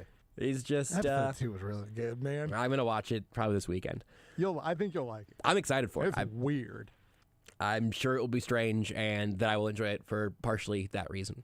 Part of the reason that I enjoy this show so much. We will take a break here and then come back. Eventually, we're going to hear from Scott Barlow later on tonight. I don't want to run him completely out of the show because he had an excellent couple of innings to wrap up this game on the mound. But coming up next, Max Rieper of Royals Review will join us, talk about everything that we saw in this game, maybe a little bit looking forward where the Royals go from here. Then at 8 o'clock, David Lesky. But Max Rieper up next here on Almost Entirely Sports. Take the show with you wherever you go. Listen live on the Sports Radio 810 mobile app and 810WHB.com. Did you know that investing in real estate is one of the best ways to build wealth and create passive income? Whether you're a seasoned real estate investor or looking for your first investment opportunity, A1 Mortgage has the product for you. If your new investment property will cash flow, it's a go. This is eligible for up to 30 unit properties, no income qualifications, no track record or rental history necessary. Call A1 Mortgage at 816-822-8888. That's 822-8888. As long as your monthly rental income exceeds your monthly payment, you cash flow and it's a go. Let the experts at A1 Mortgage help you build your wealth. Call A1 Mortgage 816-822-8888. That's 822-8888. Or apply online at a1mortgage.com. A1 Mortgage, making your dreams a reality is what we do. A1 Mortgage Group, LLC, a Kansas and Missouri licensed mortgage company, NMLS 268370. Terms and conditions apply, subject to change without notice. With their first pick in the draft, Kansas City picks MainStreetPreowned.com. MainStreetPreowned.com is the easy choice. Centrally located right on Main Street in Kansas City, MainStreetPreowned.com has over 500 used cars in stock right now. All makes, all models 2014 and newer, MainStreetPreowned.com. And if you're looking for something you don't see, ask about their special concierge program. Main Street knows how to find the great car deals you're looking for. There are no draft busts at Main Street. Find your best deal on a new used car, truck, or SUV at MainStreetPreowned.com. What good is a beautiful lawn if bugs and pests keep you from going out and enjoying it? Let Ryan Lawn & Tree keep bugs and pests out of your home and out of your lawn. Take 50% off your first home insect barrier treatment this week at ryanlawn.com. Kansas City's hometown sports station, Sports Radio 810 WHB. I've never felt more connected to a group than I have this year. I never said a word to these guys about anything I was going through, but they rose their own level to a level that propped me up. And so this is what makes coaching the best. When you want the latest on your favorite teams, tune into your hometown radio station, Sports Radio 810 WHB. Hey everybody, Joe Spiker, owner of Easton Roofing here. For almost 10 years, we've been a locally owned and operated family business. At Easton, we work on every job with one thing in mind: integrity matters. I grew up in central Kansas, was raised on the values of respecting hard work. We run our company every day on that value set. At Easton, we always make decisions based on the ethical, right thing for the customer. That's what integrity means to us. So if you have any questions about your roof, give me and my team a call, 913-257-5426, Easton Roofing. Integrity matters. Hello, Kansas City. It's Matt Beasler, former Sporting KC captain. Did you know you can recognize outstanding teachers and students in our community by nominating them as Blue KC Sporting Samaritans? We've partnered with Blue Cross and Blue Shield of Kansas City to recognize administrators, teachers, and students who make our community a better place to live, work, and play. Each Blue KC Sporting Samaritan will be recognized at a Sporting KC home match throughout the 2002 regular season. They'll receive tickets to a match and be provided with SKC merchandise and more. To learn additional information about the program and to nominate a Blue KC Sporting Samaritan, visit sportingkc.com/bluekc. Circle up, team. We've got status. Evelyn's marketing consultancy client roster is skyrocketing. Okay, so this week is a biggie. We've got the pitch and 3 client meetings. She needs another analyst before her team's free time plummets. Who's running the competitive analysis on fruit snacks? Indeed can help her hire great people fast. I need Indeed. Indeed you do. Our hiring platform instantly connects you with quality candidates whose resumes on Indeed match your job description. Visit Indeed.com/credit and get $75 towards your first sponsored job. Terms and conditions apply. Are you losing your hair and feel like you don't know what to do? We are here to help you. Hi, I'm Dr. Spencer Egan with Ascentus Hair Restoration. We can help you get your hair back using state-of-the-art robotic hair transplant technology. At Ascentus Hair Restoration, we care about maintaining the hair you have and replacing the hair you've lost. Book your free consultation for a personalized plan and feel like you again. Call 913-914-5975 or visit kansascityhairtransplant.com.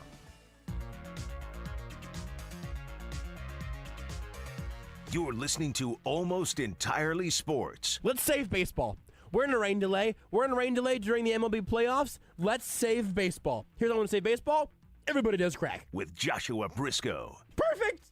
We've saved Major League Baseball. The kids are into it again. On Sports Radio 810 WHB.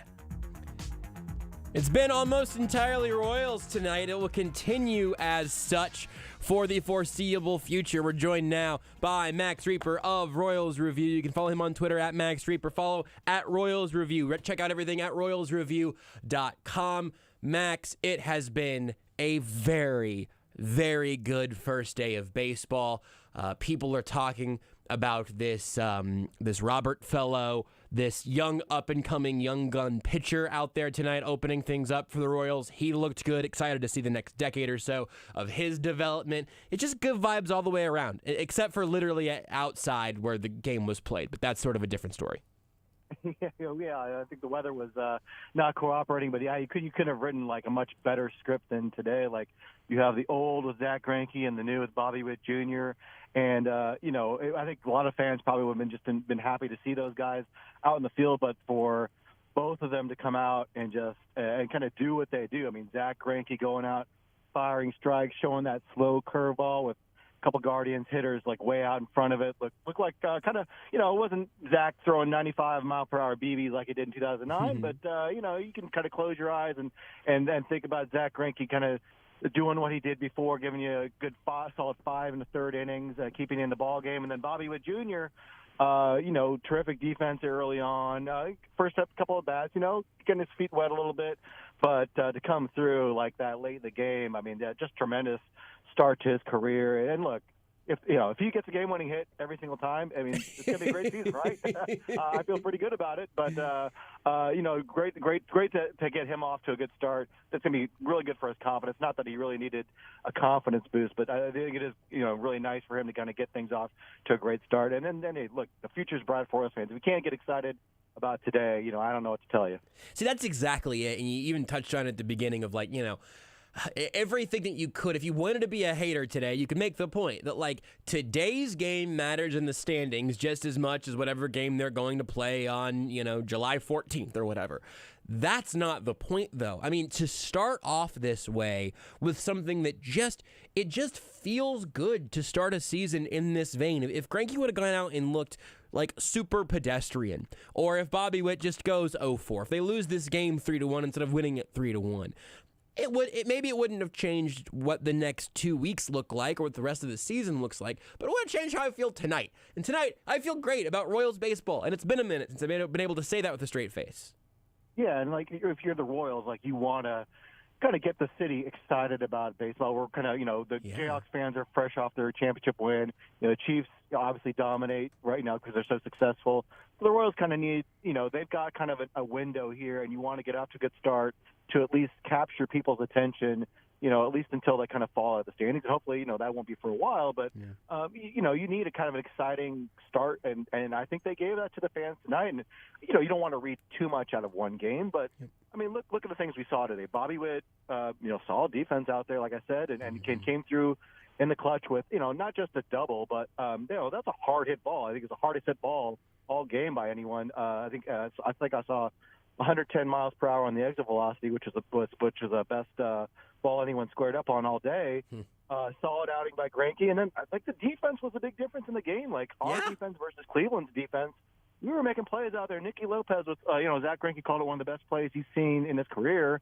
Just a tremendous play out there. You had a couple nice catches in the outfield from Taylor and Benintendi. Witt making a nice catch there in the late in the game, and then Cleveland, with their defensive miscues, they're a team that's not been known for their defense, I think, in the past couple of years, and they're kind of playing guys at different positions, trying to see what fits, and it didn't really work for them today with a couple of miscue in left field, and then a ball that maybe was catchable that fell between two guys. So, that kind of stuff, that's going to be the difference between wins and losses. The bullpen looks really, really terrific out there. Jake Brent's getting some really tough outs with some good velocity out there, and Scott Barlow shutting things down. And that's kind of what we need to do, because we're not going to overwhelm other teams with our lineup, frankly. I mean, I think it's going to be an upgrade with Bobby Witt in the lineup, but there's still some holes there. I think we all are a little nervous about what we kind of see from Carlos Santana and Hunter Dozier, and we're hoping for bounce backs, but there's still some question marks there. So we're going to have to steal some wins, and to steal a win like today, and frankly, we outplayed Cleveland. So you want to get off to a good start and play this is kind of the template they want to use to win ball games, and so it's great to get off to a good start and get that kind of confidence in game one. On the defense, this is a point that Rudy kind of floated out earlier.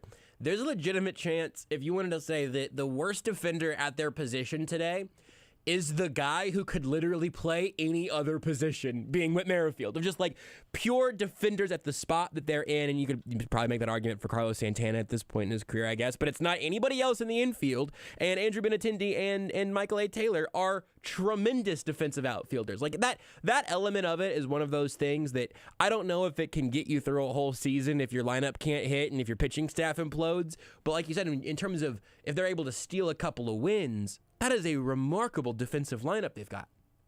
Yeah, and I was actually talking to a friend today. He's like, "Why is Whit Merrifield playing the outfield? Wasn't he really good at second base?" I'm like, "Yeah, he was."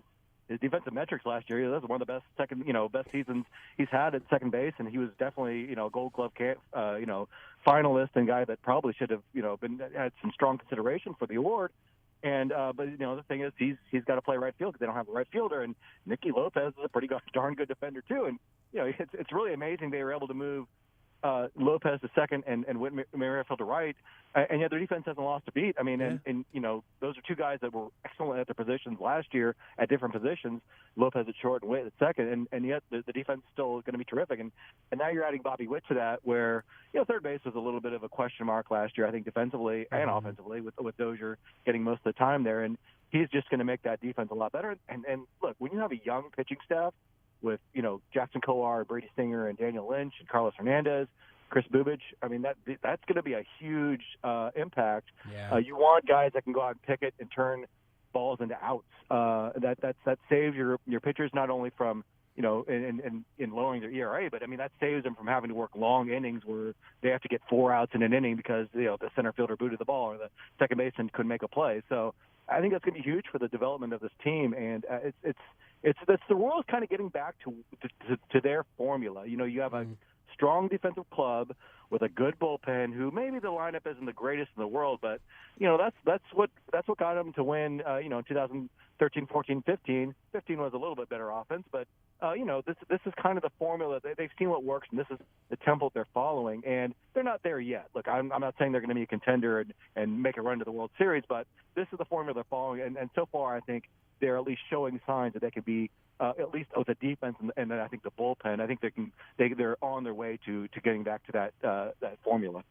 Yeah, and it is my instinct to try to, get to talking about these young pitchers and where things could go wrong or whatever. But we will have plenty of time to talk about what scares us about this team.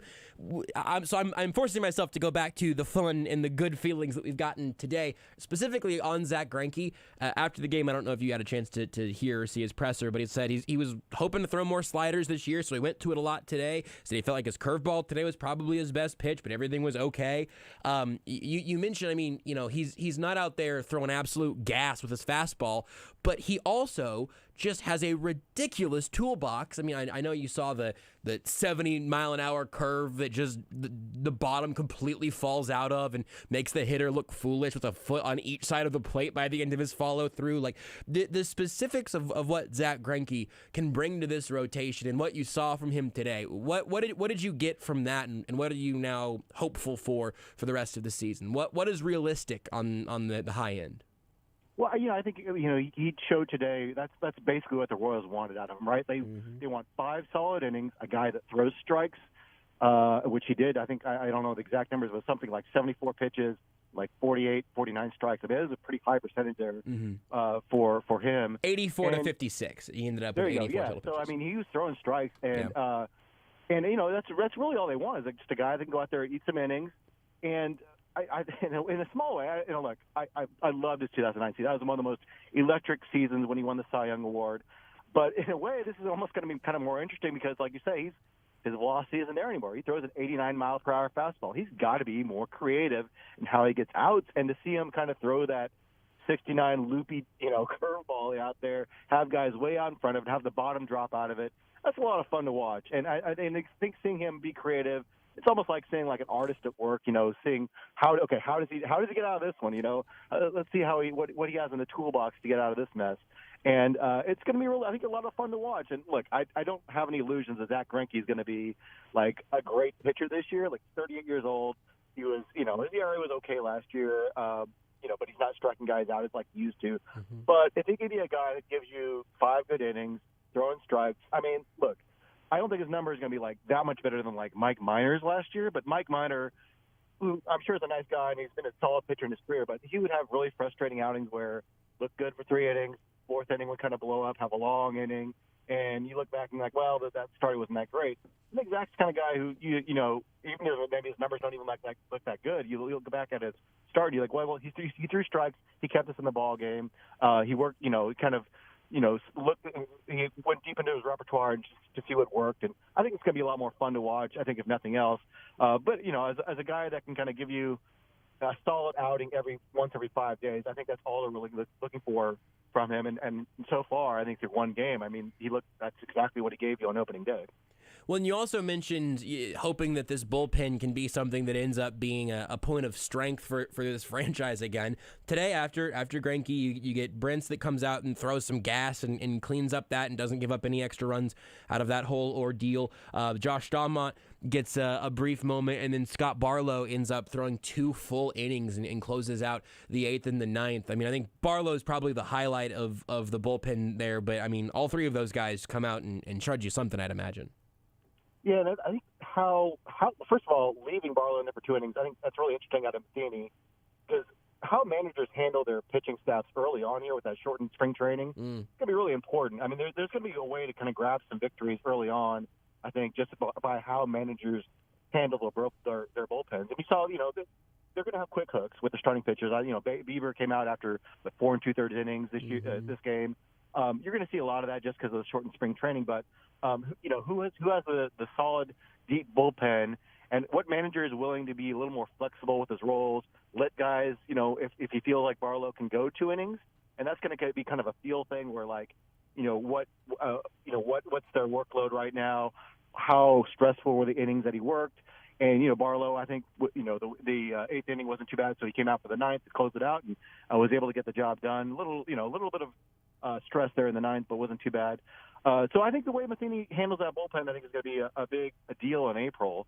And it helps to have kind of expanded rosters with a lot of guys out there. And it'll be interesting to see how he handles kind of the starting pitchers who are in the bullpen right now, like Jackson Kowar and Brady Singer. And I think Singer could actually be a major weapon out of there. I'm sure he's disappointed not being in the rotation, but with his stuff, with the hard-sinking fastball he has and the slider, in a short 1 or 2 inning outing, that could be really effective as a reliever. I don't know if that's his future long term. I know the Royals have to talk to J.J. Piccolo this morning was still saying he still sees him as a starting pitcher, but in the short term, in the interim, that could be a really valuable weapon in April, especially when you kind of need some guys to stop up innings when starters not able to go that deep. So, I'm really curious to see how Matheny handles it. But today I think he handled it magnificently. So. They have a chance to steal some wins there with a solid bullpen, and hopefully that can be a plus for them all season. It's kind of wild. We've been doing this show for almost 2 hours tonight, and I think you were the first one to say the word Shane Bieber, maybe in a presser, but I haven't mentioned it at all yet because the fun of the lineup here was Bobby Witt with the go-ahead. You also get the RBI from Benintendi and Nicky Lopez, but it is not an easy assignment to get through Shane Bieber. They certainly didn't shell him or anything, but to your point, they pulled him after 4 2/3, and ultimately, I don't know if you're concerned about the lineup, if anything really changes from their performance today. But if I say, hey, let's look up 1 to 9 there, and outside of Bobby Witt and outside of just today, but looking forward some, what excites you? What worries you? And did anything change for you today? Well, yeah, today, obviously you're facing a former Cy Young winner, and the weather was not that conducive to hitting. Mm-hmm. I think Zach Greinke mentioned that in the post-game press conference that. Yeah. It's a lot harder to hit in this weather than pitch, and certainly I'm sure a lot of hitters didn't want to stay up in that box too long. Yeah. So I'm not going to read too much into the offense tonight. But, look, we know this is a team that finished, 13th in runs scored last year. Is pretty much the same lineup other than Bobby Witt, which is a significant upgrade. I mean, I think the Royals finished second worst in all of baseball in production from third base last year, so even if Bobby Witt's just kind of like an average third baseman offensively, that's going to be a pretty solid upgrade just offensively. So, but we know the lineup has some holes. Carlos Santana, I think we're all saying, waiting to see if this is the end of his career or if he has a little bit left in the tank. Maybe the injury at the end of last year was the reason he tanked. I think the leash will be kind of short on him. I think they do believe in Nick Prado, who homered tonight, by the way, for Omaha, and is waiting in the wings, and they have another option there. So if Santana has a poor April, I don't know that he'll be long for this club. Hunter Dozier is the one I'm more concerned about, and his swing looked different today. It looked like he was kind of shortening up. Maybe that's an attempt to kind of, put the ball in play, make more contact, but, obviously he's going to sacrifice power doing that, which is kind of his game right now. So I am really kind of keeping a close eye on him because they really need him to at least be an average-ish player, close to average, where he's not, hurting them in the lineup like he did last year. So there are definite holes, and you're going to have to carry a guy like Michael Taylor, who's not going to be much of the bat. He's in there for his glove. Even a guy like Nicky Lopez, who was terrific last year, he's really in there for his glove. If he regresses a little bit, I think that would be fine. But you certainly don't want him to regress too much. So there are some holes there, and there are not a lot of guys that you look at and say, well, that guy can carry the lineup. I mean, Salvi, I think, is a terrific hitter. Can he hit 48 home runs again? I'm skeptical that he can repeat that just because it's so difficult to stay at that level. So they're going to need someone else to kind of pick it up. So it's an offense that it's still not going to be one of the best, but I think Bobby can be an upgrade. And I think, like I said, Prado and Melendez are kind of waiting in the wings, and it's like, we're just kind of waiting for them to get their chance in the lineup. And I'm kind of curious to see how they get him in the lineup too, because where do you put Melendez? Is he going to catch? Is he going to get DH? Where does Prado play? Does Santana have to go for him to be in there? So we'll see. I agree with everything you just said, but there is one name, maybe the only name, that you didn't mention there. I would argue is also an upgrade over last year if he consistently plays, because he wasn't out there last year, being Adalberto Mondesi. He didn't do anything today. He struck out twice, 0 for 3, so not the Game 1 start you'd like to see. I am reacting to today in particular an absolute 0% out of 100, just to be clear. But I do want to get like a Max Rieper heat check on Adalberto Mondesi right now, because I want to be the optimist. I want to say he's going to be healthy for enough games this year to make a difference. Whenever he is healthy, he has made a difference. Am I the idiot? Fool me 14 times, shame on me? Like, where are we at right now in your eyes?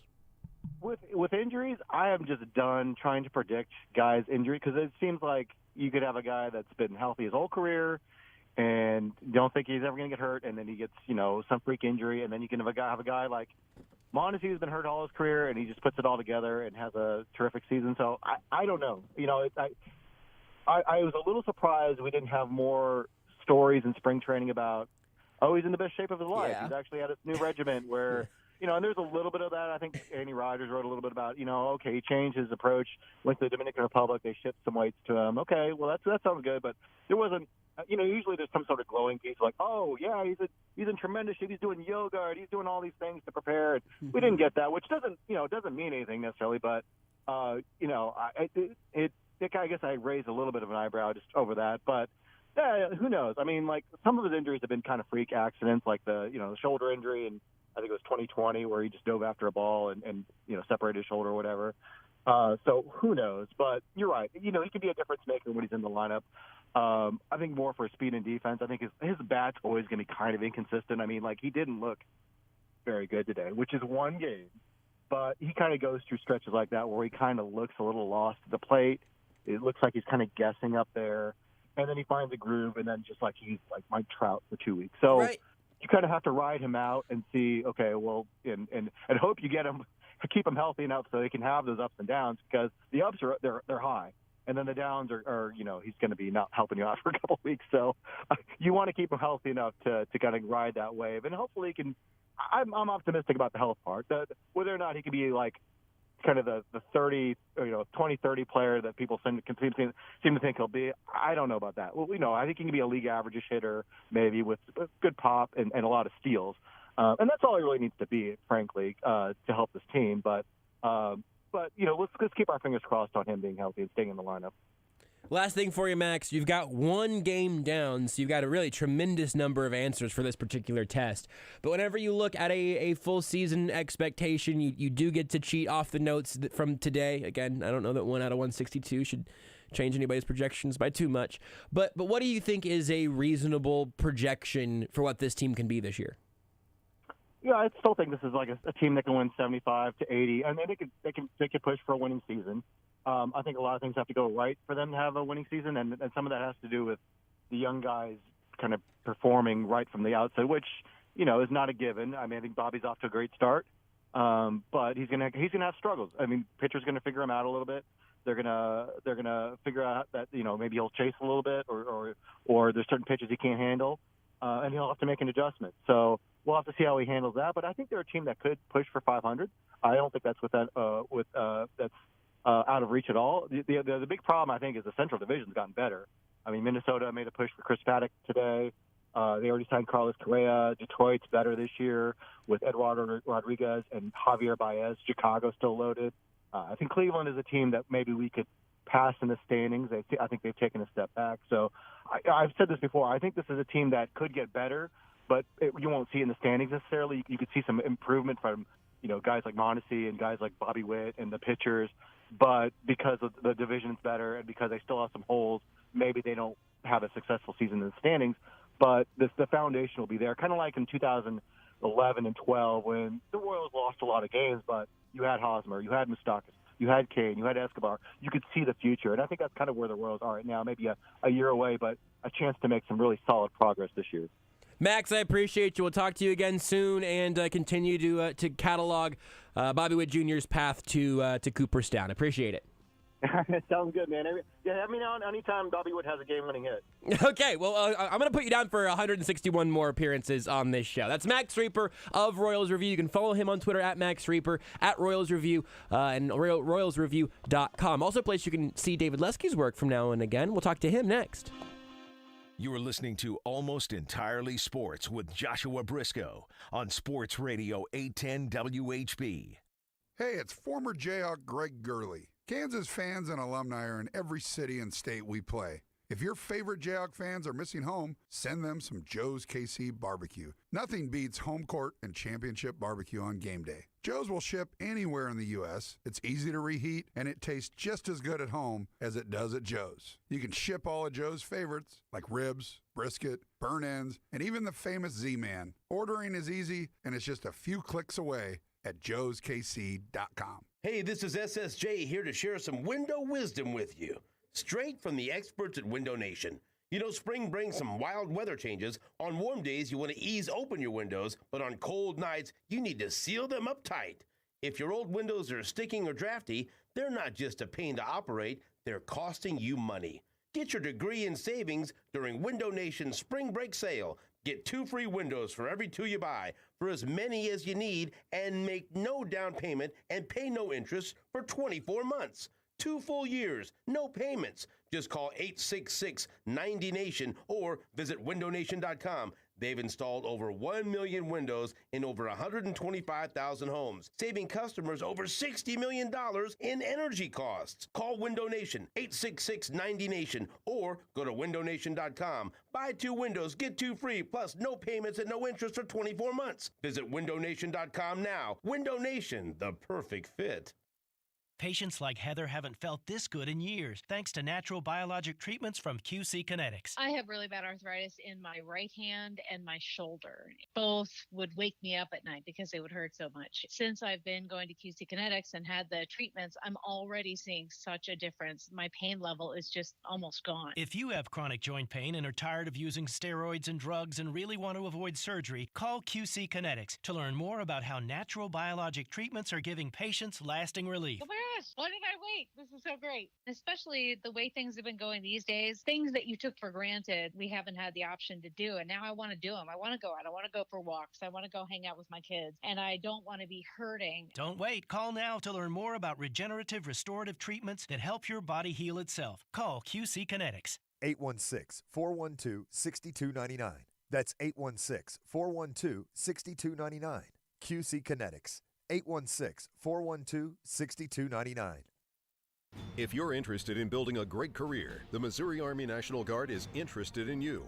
The Guard will pay you to train for a wide range of jobs, such as engineering, combat arms, logistics, transportation, and military police. The skills you'll learn are needed in the Guard and are in high demand in the civilian job market. Plus, you may be eligible for a $20,000 bonus and student loan repayment. Visit NationalGuard.com today. Sponsored by the Missouri Army National Guard, aired by the Missouri Broadcasters Association and this station. Hi, I'm Steve Hedgepeth with Quad Power Products. We know that time is money, and we pride ourselves in getting our customers back up and running quickly.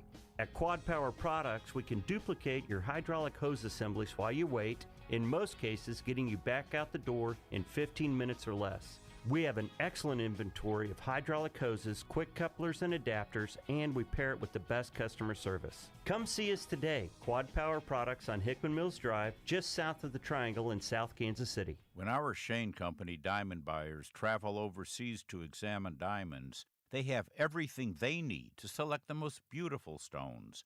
In-depth knowledge, experience, natural light, and an eye for beauty. When you shop with us, we want you to also have everything you'll need to select your diamond. That's why we sell our diamonds loose. We were the first jeweler in America to sell loose stones. To choose a diamond, ruby, or sapphire like an expert, you need to see the entire stone, to look at it from every angle before it's set into your jewelry. Our jewelry consultants provide everything you need to properly evaluate a stone, the tools, the correct lighting, and the knowledge. You'll compare loose stones side by side, like our diamond experts do. It's the only way you'll be sure to choose the perfect diamond for you. Now you have a friend in the jewelry business. Shane Company and ShaneCo.com. You're listening to the most powerful sports station in the country. Sports Radio 810, WHB Kansas City, the power of sports. Hello there. I'm Mark Robbins. First round of the Masters is in the books, and Sun Jae-im of South Korea has a one-shot lead over Cameron Smith. 4 players, including Dustin Johnson, are 2 shots back, tied for third at 3 under par. Tiger Woods making his comeback pretty solid, a 1 under 72 today. Tiger is 4 shots off the pace. Second round of coverage at the Masters on ESPN, ESPN Plus, and the app on Friday. Today it's also opening day for Major League Baseball. Right now on ESPN2 and on ESPN Radio, it's the Reds and world champion Atlanta Braves. Cincinnati with a 3-0 lead on Atlanta in the bottom of the third. It is back, baseball back, and it sure feels good. But for the players involved, well, things were kind of rushed. 3 weeks of preseason play instead of the normal 7. And that's a bit of a concern, according to MLB insider, but ESPN's MLB insider, Buster Olney. You talk to players, you talk to staffers, and they feel like they've been going nonstop since we got word that the lockout is over. It's part of the reason why, as the season starts, there is a general fear within the industry that we're going to see a wave of injuries for players who maybe not be as prepared as they've been in the past. That's Buster Olney. Earlier today, Cardinals shut out the Pirates 9-0. Cubs over Milwaukee. Royals at home beat the Cleveland Guardians 3-1. Overtime of the Frozen Four. NCAA hockey, Michigan and Denver go into OT. Denver gets a 3-2 win. Coming up in 10 minutes, Minnesota State on ESPNU. Keyshawn, J. Will, and Max. If the Buffalo Bills don't get to the Super Bowl, this season for them is a complete failure. It's Friday with Key, J, and Max. It all starts at 6 Eastern on ESPN Radio and on ESPN2. Kansas City's nicest upscale golf course, the Golf Club at Creekmore, is offering a preview 3-month trial membership. Come see why Golf Digest ranks it as one of the best courses you can play in the state in 2020. And Creekmore has a great new twilight rate for golf after 5 p.m. It's only $25 per person, including cart for as much golf as you can play. Host of several prestigious events annually, such as the U.S. Open Qualifier. Play more at Creekmore by calling 816-331-2621. Your only short drive of the day will be getting there. If you love golf and are between the ages of 18 and 40, Tiffany Green's Golf Club has the perfect plan for you. Tiffany Green's young professional plans are very affordable, and the monthly payment option makes it easy for you to enjoy every round with your friends. Starting at just $150 a month, the young professional plans give you unlimited golf with card and practice range throughout the season. Check out TiffanyGreensGolf.com or call 816-880-9600 to get signed up today. Kansas City's home for Major League Baseball. Sports Radio 810 WHB. Hooking into the corner, it is a home run! All season long, we'll bring you the best Royals coverage in town, plus Sunday night baseball and exclusive coverage of the All-Star Game, the Major League Playoffs, and the World Series. The Atlanta Braves are world champions! Sports Radio 810 WHB. The power of sports. You're listening to Almost Entirely Sports. You talked to me about Chili's, and I'm going to see if I can confirm something that I'm pretty sure is true about the Nationals World Series ring. Okay, well, so here's my thing on Chili's. With Joshua Brisco. It's garbage. On Sports Radio 810 WHB.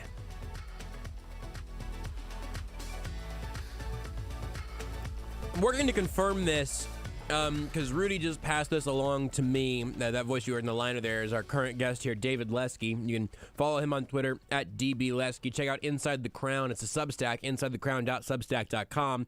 I am trying to find verification as we speak, but Lesky, Rudy said that you told him that there was a baseball game today. Is that right? Yeah, no, they it was out at the stadium next to Arrowhead. The stadium next to Arrowhead. Somewhere in Kansas, right? Arrowhead 2.0. Yeah, no, they played a game. No, not in Kansas, in Missouri. Oh, okay. Where'd the Jayhawks 2028. Come on. Yeah, they played a game. It was chilly. But there's this guy. His name is Bobby.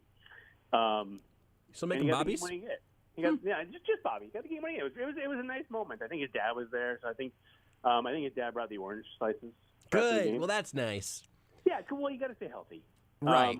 It's really important to get those nutrients in, and then I think I haven't confirmed this, but I'm pretty sure the whole team went to Godfather's. So good. That's an elite post game spot. This is awkward. This is how I'm finding out that the lockout ended. I don't know. That's crazy. Well, you should have read Inside the Crown. That's all I'm saying. Yeah.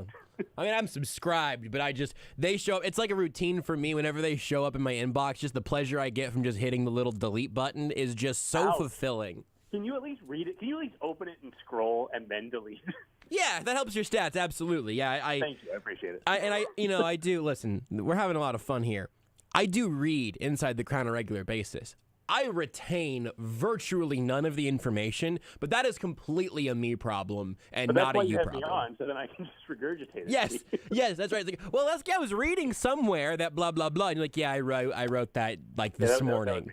Yeah, thanks, Josh. Thanks for. But that way it proves that I read it. I just can't ever correctly give you credit, which is, an issue. It's all right. I mean, that's his brand. Hey, look, baby steps, right? Yeah, just we're putting one foot in front of the other. So if you want better Royals analysis than I'm capable of giving, as I'm trying to figure out right now, I just hope that owner David Glass and general manager Dayton Moore, have enjoyed this experience and that they had a good time at Memorial Stadium today. Yeah, well, it was great. It was great. And how is Mike Sweeney?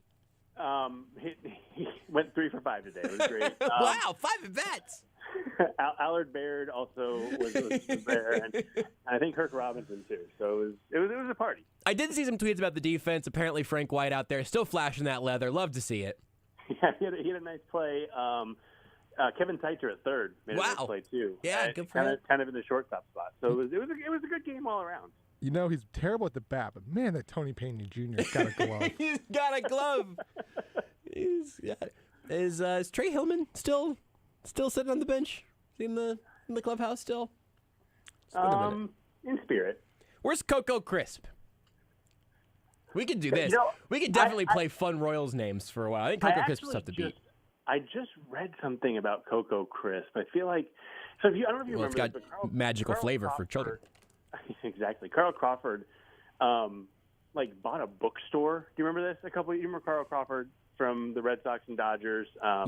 He's the music guy. I think Megan Thee Stallion is on his label. Or Cardi B. Now that too, but he also that seems less crazy than when he like I said, I think he bought a bookstore, and was like a big.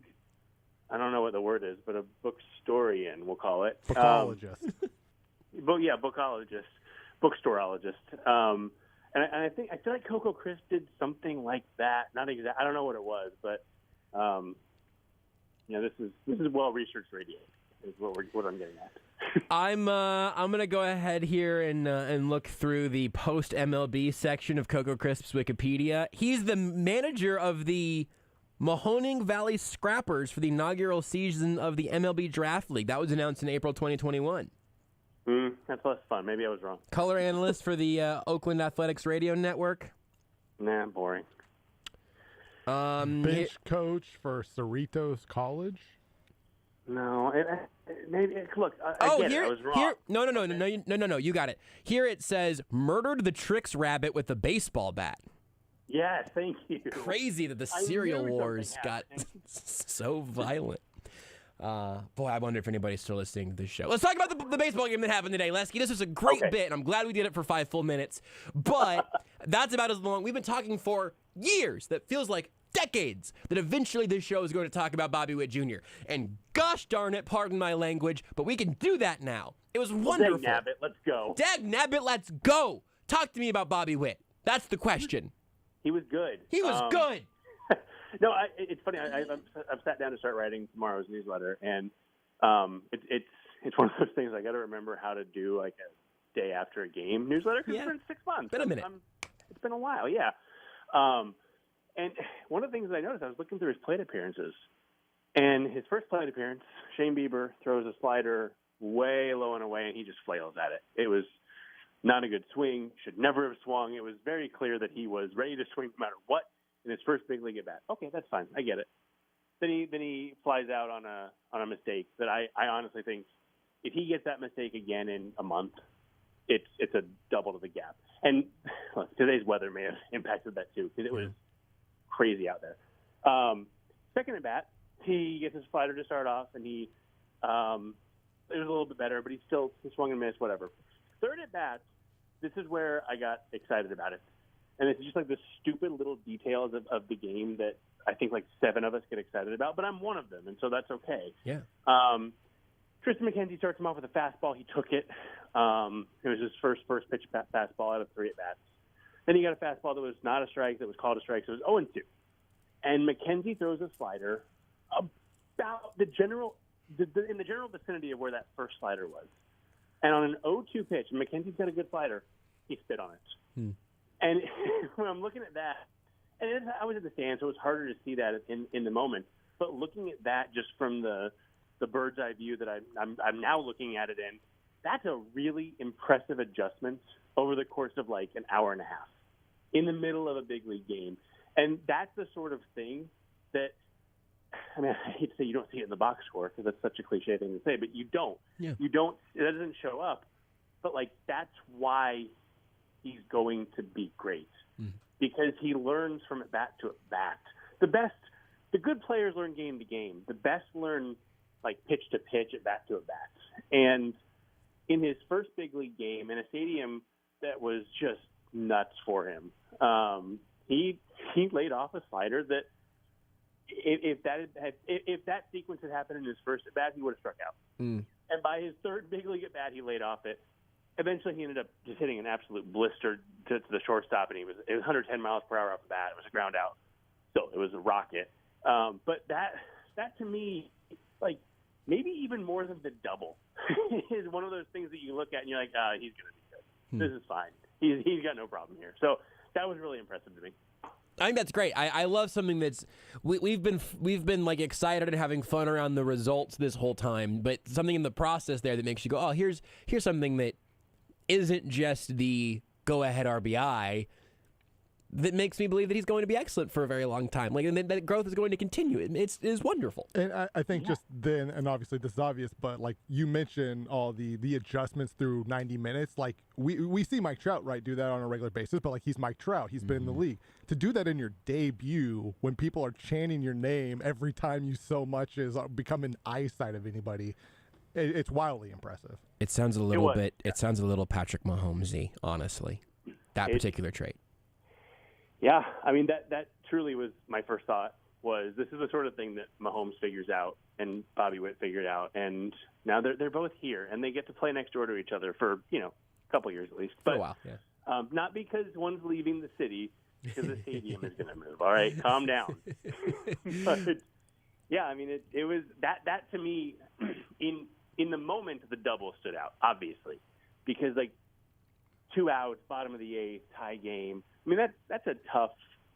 That is not that's not a scenario that a lot of guys in their debut excel in. Yeah, sure. And it's not. And look, he might. Some players, if he didn't get the hit, it didn't mean anything bad necessarily. But like some guys in their second game would excel in. But on opening day on your debut, that's different. But like looking back at the game, that take. It sounds so stupid, but I'm going to be thinking about that for a long time, probably. I think that's great. I love that. Again, that's your little indicator there. I think that's wonderful. Well, let's talk about the other young up-and-comer who had a great performance today, being Zach Greinke, I believe is how it's pronounced. Love those young with a K. Zach with a K. Yeah, I get that wrong sometimes. It's E before I, which isn't usually how that's supposed to work, I don't think. I'm going to figure out that spelling somewhere over the next 10 years of his career as a Royal. But what did you think from him? Like, he's one of those pitchers that I think the most casual baseball fan can watch and find something a little bit different there. Like especially now, he's not throwing absolute gas, but he has so many different things that he pulls from throughout a game. The process to me is interesting. The result today was really strong. What did you make of his first game back as a Royal? Yeah, I thought that was. You're right. The process was interesting to me because last year, and this again, I was kind of getting into the article and. It's all flowing back to me how to do this, so don't worry. I'll be up to speed soon. That's great. He threw like 40% fastballs last year and 15% sliders. Today he threw 30% fastballs and 24% sliders, which it's in 84 pitches. That's like almost a rounding error, not a little bit more than that. But I found that really interesting. And then in the postgame, he talked about how he just really liked his slider, which I also thought was interesting because he only got one swing and miss on it. And it got hit kind of hard. The hardest hit ball was on his slider. The average exit velocity on it was like 93 miles per hour, which is not great. You want softer. But he liked it. I think he liked the way it felt. I kind of wonder, and with Greinke, you're not always going to get the best answer. You're going to get the honest answer, but I think I think a lot of times he'll avoid giving great details. Mm-hmm. I wonder a little bit if the weather impacted gripping, and why. And he thought he was just had an easier time gripping that slider. Mm-hmm. I don't know. I could be wrong there. Well, he also said, I mean, that he said he wanted to throw more sliders this year. Like that it's a big picture choice as well. Because he said, these are some things I wrote down as we were playing those back. He wanted to throw more sliders this year altogether. He thought that his curve was probably his best pitch today. He thought everything was working okay. The idea of like coming into this year with a plan to move to more sliders was interesting to me, because it felt like a guy that's, changing what he thinks he's best at. Well, and also I kind of wondered too. I heard that and I thought, is this a guy who says I don't really care if I shred my elbow over the next couple of years because I'm going to be done soon? maybe that is, I don't know. That just popped in my head. But the fastball was really good. It was like a 52 or 54% called strike and swing and miss percentage, which is really good. I thought for limited velocity, because he averaged like 88, 89, which is about where he was last season. So, first of all, I think if you're averaging what you did last year today, after a short spring in that weather, I think that probably bodes well for averaging a couple miles per hour more, even just a little bit more as the season goes on. So that's something to watch for. I thought it was a really effective pitch. Now, the Guardians lineup is not good. I mean, they've got Jose Ramirez is really good. Franmil Reyes is good. Ahmed Rosario, I think the Royals fans probably think he's good because they've only seen him against the Royals. And he destroys the Royals generally, but it's not a great line. So, we'll see. Also, terrible day for hitting, just absolutely brutal day for hitting. Greinke mentioned that too. But, I mean, all in all, I thought he looked good. I think he only had one swing and miss through like the first 3 or 4.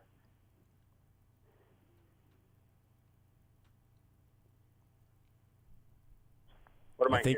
Whoop! Oh, I don't know what I was going to say. I think we lost Lesky. Is Lesky hearing? Lesky. Okay, I'm going to put Lesky on hold. Can you hear us? I've put Lesky on hold so you can figure out, because it got really quiet, and then I heard, "What am I hearing?"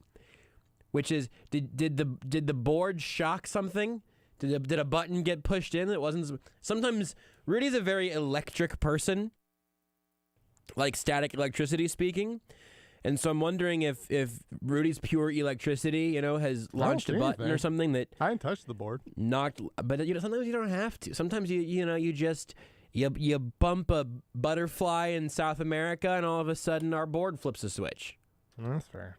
Let's just try again. Sounds weird sometimes. Let's just see, Lesky. Does this sound relatively normal? Can you hear me? It does. I heard music. You heard music? And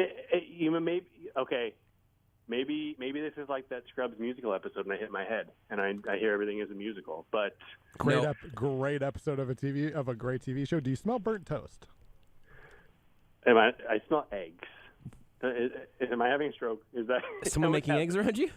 No. What was the music? I don't know. I've never heard that song before. But like, any clues? Because Rudy and I have heard a total of 0 musical notes in the last 10 minutes. So that's it. There was a guitar. I don't know. Anyway, the moment's passed. What do you think? I want to know what Rudy thinks happened. Where did music come from? Somebody watching us. Were you hearing music? Did music start playing from an app on your phone? Is there any chance of that? That seems impossible. I suppose it's possible. I don't know how that would have happened. I suppose it's possible. All right. I really want to talk about Zach Greinke. I don't want to hear your stupid music. It wasn't our stupid music. It was probably your stupid music. At the very least, it was a non-forced piece of music that just came out of the ether.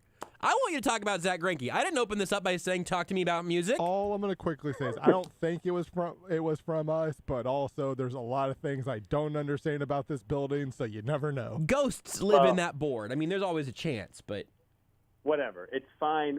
Let's move past this, okay? We both made mistakes.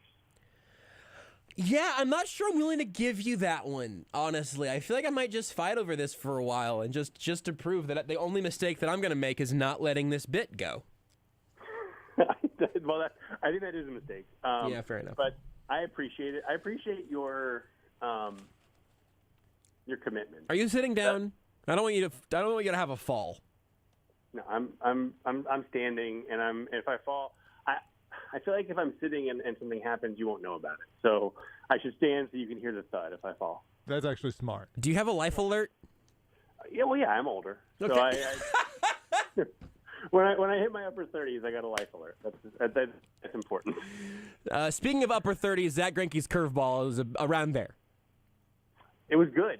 No, I thought I was saying I thought his fastball was really good, and I'm curious to see, like I said, how that velocity increases over the next few weeks. It's such a weird time because of the short spring and all that. I feel like it's kind of hard to judge a lot because it's almost like it's still the end of spring training, right? Mm-hmm. It's like at this time. At this time in a normal spring, you are throwing 75, 80 pitches as in your season prep, and instead of doing that, he was throwing 84 pitches in a big league game. Yeah, I feel like that's I don't know, that's something that we're going to see guys continue to progress. In a different way than you typically do to start the season. So I'm interested in his fastball as things move forward, and as we get toward that May 2nd date where they cut the rosters down to 26. I think that's something to watch. If he can get a couple extra miles per hour with the expectation he had today, he can have a really good season. So I don't know if there's anything else. I don't want to zip away from the game today because it genuinely was like such a fun first through ninth experience. Like I really feel good about Royals baseball right now, which is a sentence I haven't been able to say out loud terribly often, terribly recently. But I am tempted to drift down the line into the future a little bit. But so before I do, is there anything else from today? I mean, I hate overreacting to a one-game sample size in a baseball season anyway. But did anything jump out to you today in any direction where you go, you know what, this is kind of interesting, this is worth noting before we get to big picture stuff? Well, I mean, I thought the biggest thing to me is they kind of won the game the way they want to win games, which it doesn't always work out that way, but they got a strong start. The bullpen, I didn't, Brent struggled a little bit with control. Again, I don't know, maybe he couldn't grip the ball. There's a lot of reasons. The weather changed so often, but the two times he was out there in the 2 half innings were the two worst wind and rain combinations of the game. It was like it stopped when the Royals batted, and then it started again when he was out there. So I wonder if he had some grip issues. But the bullpen held it down, gave the offense a chance to win late. It was kind of the 2014-2015 formula, honestly, and truly great defense out there for the Royals. Tough day to catch pop-ups. Mike Matheny noted that in his game. If you watched 2 seconds of the game, you could figure out that it was a tough day to catch anything in the air. But Nicky Lopez made a great catch. He said it was the best he'd ever seen. Probably a little hyperbole there. But that was great. Bobby Witt Jr., he made a really nice play in the hole, standing at the third base spot, or sitting in the shortstop spot as a third baseman. And he showed off why it's good to have 3 shortstops on the infield. So, other than Mondesi had a couple bad throws, and that's maybe a bit concerning, just because that was, I think, kind of an issue in spring training too. But otherwise, defense was good, bullpen was good, and they got the timely hits. That's the formula they want, and they got it. I'm going to drill in on the defense thing. You mentioned the 3 shortstops. I've been stealing that phrase all show so far. They have 3 shortstops in their infield. They have excellent defenders pretty much everywhere. I'm also stealing this point from Rudy earlier, which is that the defender, or at least one of the 2, but probably the single defender that is like the I guess worst at his position in the lineup today is the guy that could literally play any other position on the field, being Whit Merrifield. Like, boy, what a group. Whenever you do look at how good this defense could be, there's that element. But also, I'm curious what you think, like what that can mean.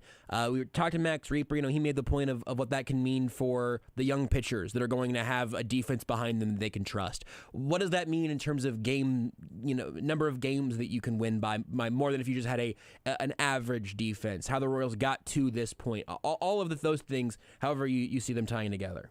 Well, yeah, I mean, Max makes a good point that just to have faith in a defense.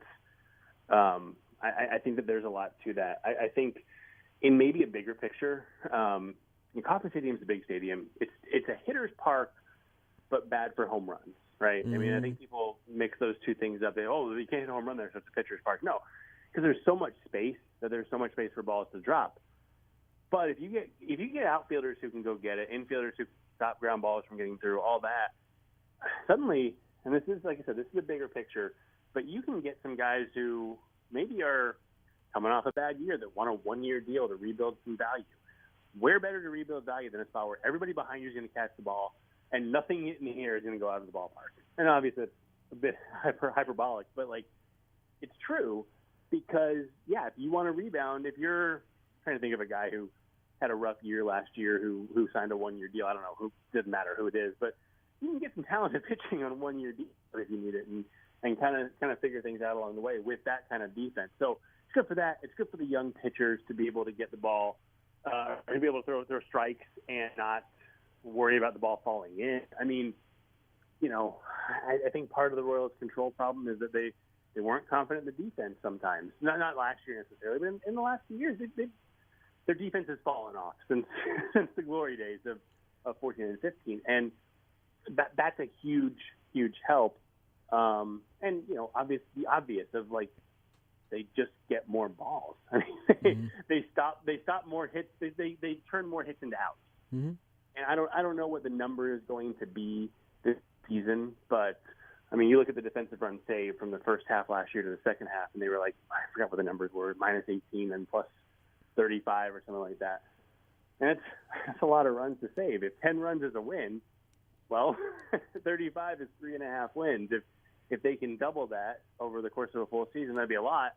But that's 7 wins you can get extra from your defense that, maybe a couple of years ago didn't happen. So it's nice to have that. And the fun thing is the defense is going to get better because at some point Nick Prado's coming up. Mm-hmm. And he is, I mean, I think I've said before, I think that the importance of first base defense lands somewhere between where most people think it is and where the Royals think it is. But Prado is legitimately fantastic defensively. Mm-hmm. The ball that Mondesi threw in the dirt that Santana didn't pick, Prado won't get all of them, but I would bet he would have gotten that one. Mm. And that's not against Santana. It was a bad throw by Mondesi. That's something that Hosmer was pretty good at that I think was overstated again by the organization, but infielders start to have even more faith. It's just domino effect. And so I think that this is really good. I think it helps the pitching, and it's going to get even better. I'm going to stick with the pitching because people can read this and all the detail with everything else up on Inside the Crown. But before the game today, or I don't know when this, I saw it before the game. Yeah, but 12 hours ago. That was a little morning release. I thought maybe you snuck it out yesterday. But you wrote about some of the concerns, and you mentioned the pitching, and mentioned that it was not great in spring training. And a lot of these guys have a lot of question marks. We hope we know what Zach Greinke is. We're excited about Zach Greinke. Well, what about everything else in that starting rotation right now? Also including the guys who aren't starting in the starting rotation. Yeah, I mean, I think that the starters are going to be a little bit weird over the next few weeks because, again, they're still building up. Mm-hmm. I don't think, Chris Bubich and Carlos Sanders are getting the ball in game 3 and 4. I don't think there's a guarantee that the pitcher after Brad Keller next time is Chris Bubich. I think it just kind of depends on needs and usage and all that. But the big concern is none of them have done it yet, right? I mean, Carlos Sanders had a nice season last year, but he really tired at the end. And he struggled at the beginning, too. Chris Bubich had a great September for the second year in a row, but he was up and down before that. Brady Singer, Daniel Lynch, Jackson Kowar, although Kowar didn't really have the ups. He had one good start. But I mean, none of these guys have put it together. Brad Keller's put it together, at least. So you look at him and you say, okay, from 18 to 20, he was anywhere from solid to good.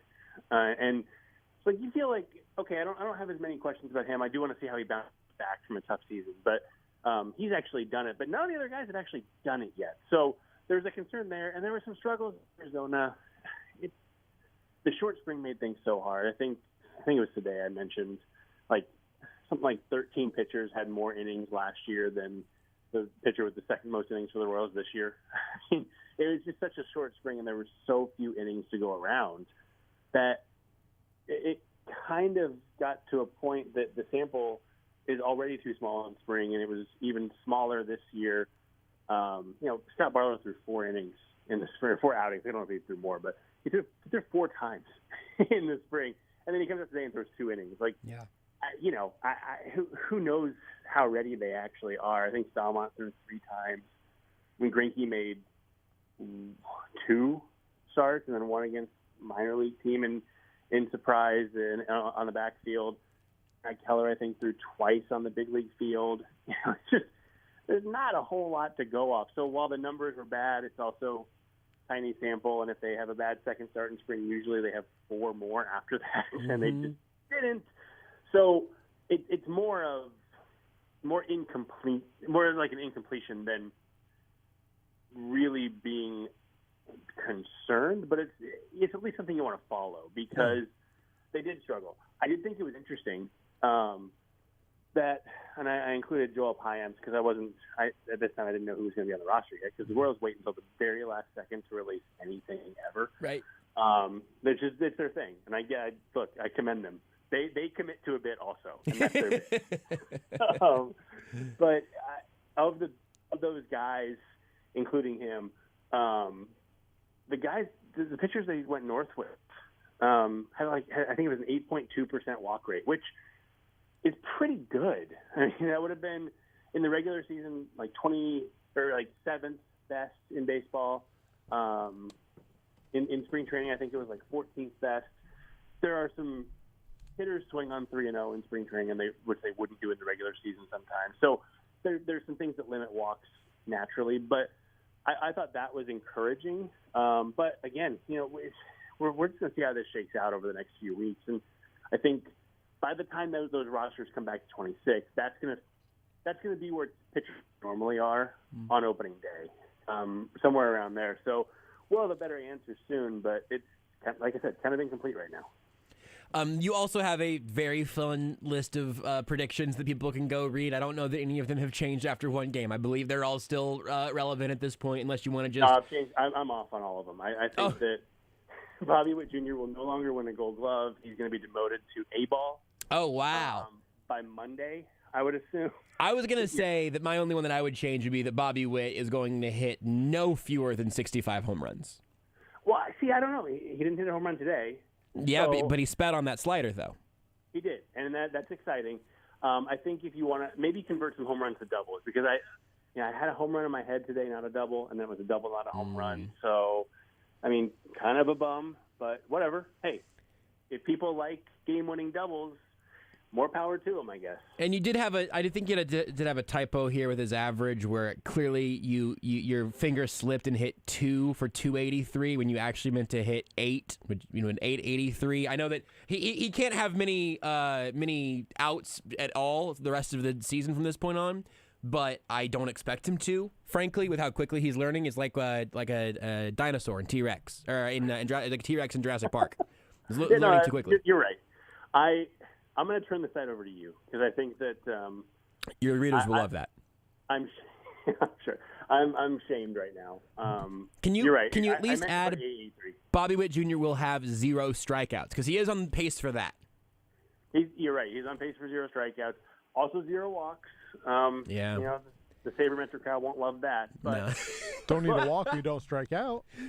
He's on pace for 162 doubles and 162 RBIs and 162 runs scored. And 162 million hearts stolen. Now, I'm going to be honest. I may sound like a hater. I think that those extra base numbers will come down, and I have them at an even 69 extra base hits on the season. Cool. That is reference to it. You just have to be me to think that was funny, but I did. I was going to try to explain it. It wouldn't have helped. No, it's not worth explaining. Absolutely not. We couldn't get to the bottom of the mysterious music. We're definitely not going to explain that joke, but I did think it was funny. So here's what I want to do. People should go look at this list. They should go read everything up on Inside the Crown. It's insidethecrown.substack.com. And get that awesome Bobby Witt shirt, right? It is. I was going to mention this at the beginning. The cups and the shirt, so good. I very much like. So good. You did such a good job making those yourself, Lesky. Yeah, I did that 100% me. There was nobody else who helped with those. All me, unless you didn't like them. And if you didn't like them, let me know and I'll give you a name. They are incredible. Yeah, you can. And if there's an article you don't like, he'll do the same. Yeah, that's also exactly. Like, whoa, hold on. It was my wife that said that Greggy was going to struggle in a second outing. Okay, look, man. It's like, well, it has your name on it though, Lesky. What does she know? Am I right? Give me the one off the top of your head, whatever you remember, whatever. The one of those predictions that you feel the best about. The one that you're taking to the bank. I can't remember if I put in there that they're going to extend Andrew Benintendi. Did I put that in there? Yes, you did. You did. Okay, yeah. And the logic, I read the first part of that sentence and I was like, okay. And then I read the rest of it. And so give me that. Yeah. Yeah, I think that's going to happen. He likes it here. They like him. For my money, I hope that it leads to either Michael A. Taylor moving to a fourth outfielder role or something's going to happen on the infield. I feel like Nicky Lopez had a really nice day today. Either he's going to fall back to earth, Mondesi's going to struggle or get hurt or whatever, and Marico's going to come back. They need to find a way to get Kyle Isbell and or Edward Olivares in the outfield. I think that's a big help to the team in a lot of ways. So when they do extend Benintendi, I hope that something happens there to clear up that logjam, but I also think that they might trade Kyle Isbell. So I think that all kind of makes sense. That's what I feel best about. Other than if I had not had the typo on Witt hitting I said 283, 883, whatever. Mm-hmm. I would have felt best about that, but since I fat fingered it, so I can't feel good about that. No, that one qualifies. I think my personal one was and we'll stop giving away. By the way, you can subscribe still, like just by signing up. So I'm not trying to wrangle you around how much bit.ly/Lesky hates money. I think Lesky hates Bobby Witt. There's a lot of those. It's pretty expensive. I will say that you gotta be ready to shell out $0.00. It's pricey. I will say, and your though, mother's maiden name. Get your money's worth. Always get your money's worth. True. And if you know what, here's what you can do. If you sign up with the promo code Josh's Smart, Funny, and Sexy, all one word, then you can sign up for free. That's the offer we're bringing. The one that It only costs a cup of coffee a day, minus the coffee and the cup, and the time that it takes to make that cup of coffee. But you can buy a glass too, so True. I am ready to get those. I would like that. I would like to upgrade my glassware game because some of the logos there that Lesky himself designed with absolutely no input or actual designing from his wife, who's an excellent graphic designer. He also made the glasses himself. Yeah, he's also been glass blowing. That's what he did during the lockout. I honestly wish that she would help out more, but she just sits around. She sits around and watches me work, and it's exhausting. If she was within earshot of you, we would have heard you hitting the ground, I imagine. Finally. I think you're probably right. Not because of the aneurysm. aneurysm. Corner downstairs. She can't hear me. You ought to stay there for a little while, just in case she grabs the podcast later. Oh, good call. Good call. Yeah, I will. We'll talk to you from the corner again soon, Lesky. I appreciate it. That's good. Thanks, guys. Inside the Crown is the newsletter. It's insidethecrown.substack.com. You can also follow him on Twitter at DBLesky. The shirt is awesome. The glasses are awesome. The content is good. Very good. It's the third best thing on the Substack at worst, I would say. His Brady Singer take on that predictions thing makes me sad. I thought that might have been where we were going to end up with them. We can let's file that one away. And if you want to know what we're talking about, you can go check out the newsletter. Let's file that one away because whenever Brady Singer has like 2 bad starts in a row, we'll know that Lesky was at least ready for that, even though he underestimated Bobby Witt's batting average by about 600 points. Take the show with you wherever you go. Listen live on the Sports Radio 810 mobile app and 810WHB.com. Robert Brogdon's Olathe Kia has extended their 90-day money-back guarantee. So if you're looking to buy a new vehicle like the 2022 Kia Telluride, Seltos, or Sportage, buy from Brogdon. If you don't love it, return it, no matter what the mileage, and they'll refund you 100% of the purchase price. But if you do love it, you've got a great vehicle with a 10-year, 100,000-mile warranty. Drive with confidence in a new Kia. Shop OlatheKia.com or stop by. Just a short drive from I-35. Customer must register vehicle. Warranty is a limited powertrain warranty. See Kia.com or retailer for details. The Menards Garden Center is open. Save 11% at your one-stop destination for all your outdoor projects. Want flowers for your deck, patio, or yard? We've got hundreds of colorful options to choose from. Growing a larger garden? We've got the soils, seeds, and tools you need. Landscaping? Check out our wide selection of edgers, pavers, and patio block. The Menards Garden Center. Let's grow. Savings are mail-in rebate. Some exclusions apply. See store for details. Save big money at Menards. Want to work in a place with great culture and possibilities for upward mobility? Shamrock Roofing is now hiring for multiple positions. Project managers start out making $50,000 to $75,000 per year with full benefits, no college degree required, and our top performers can make as much as $200,000 a year. We are also looking for business developers to help us expand to even more markets. At Shamrock Roofing, we develop our staff and promote from within. To get started today, visit shamrockroofer.com. Hi there, Gary Giles with Giles & Jewelry. Everybody knows Giles & Jewelry is the place to buy an engagement ring. Thousands of diamond rings, quality second to nobody. Come on into Giles, 95th and Antioch, right in front of the big high V. Giles & Jewelry, we're the jewelers you'll recommend to your friends and family. Joslin's Jewelry for the best that's yet to come. Hey, it's former Jayhawk Greg Gurley. Kansas fans and alumni are in every city and state we play. If your favorite Jayhawk fans are missing home, send them some Joe's KC barbecue. Nothing beats home court and championship barbecue on game day. Joe's will ship anywhere in the U.S. It's easy to reheat, and it tastes just as good at home as it does at Joe's. You can ship all of Joe's favorites, like ribs, brisket, burn ends, and even the famous Z-Man. Ordering is easy, and it's just a few clicks away at joeskc.com. More energy, better sleep, and so much happier. 40 pounds lighter and still going strong. Shaman's Leewood Total Wellness has changed my life. 2 words, guys, it works. Tell your friends, tell your wife, tell anyone who wants to lose some weight and live a better life. Call or stop by for a free consultation. Mention 810 and get $100 off your startup fee. Shaman's Leewood Total Wellness, 117th and Row in Leewood, or call 913-227-9150. Life is better with the feather. In these trying times, Kansas City Credit Union knows how important cash flow is in your household. With rates near all-time lows, now's the time to take action.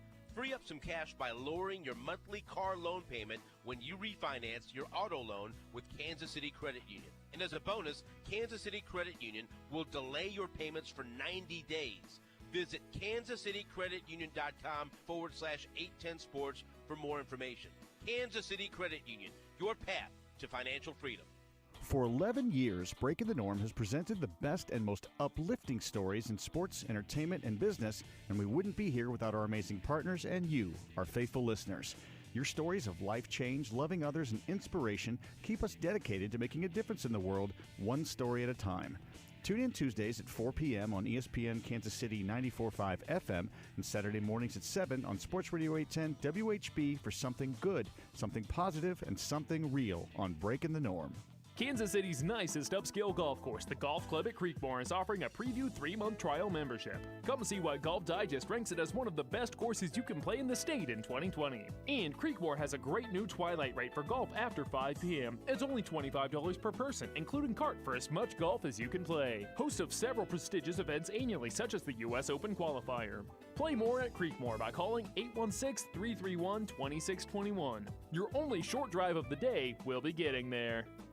Susan, it's so great to finally be able to get together again. Oh, it sure is. And I really appreciate you picking up the bill. I'm happy to. I've got the extra cash. Since we've all been driving so much more again, I've been using Get Upside, the free gas app that pays you cash back for every gallon of gas you buy. Wait a minute. Are you saying you actually get paid cash when you buy gas with the Get Upside app? Yes, I get real cash back every time I buy gas. Does that actually add up to anything? I'll make $200 to $300 this year. Wow, that's serious extra cash. I'm downloading the free Get Upside app now. Download the free Get Upside app now to earn cash back every time you buy gas. Use promo code PARK for 25 cents a gallon or more cash back on your first tank. You can cash out anytime right to your bank, to PayPal, or an e-gift card for Amazon and other brands. Just download the free Get Upside app and use promo code PARK to earn 25 cents a gallon or more on your first tank. That's code PARK.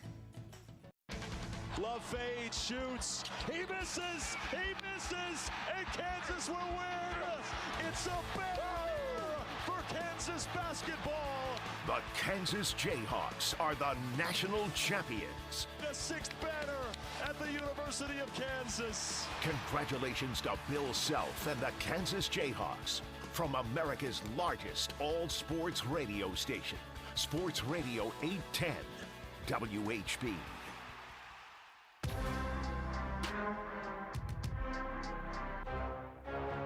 You're listening to Almost Entirely Sports. But as I travel back in time, I no longer see Kelvin Herrera's face. I see the closer for the Royals being that Nazi at the end of that Indiana Jones movie where his face just melts off whenever he stares. Was that one?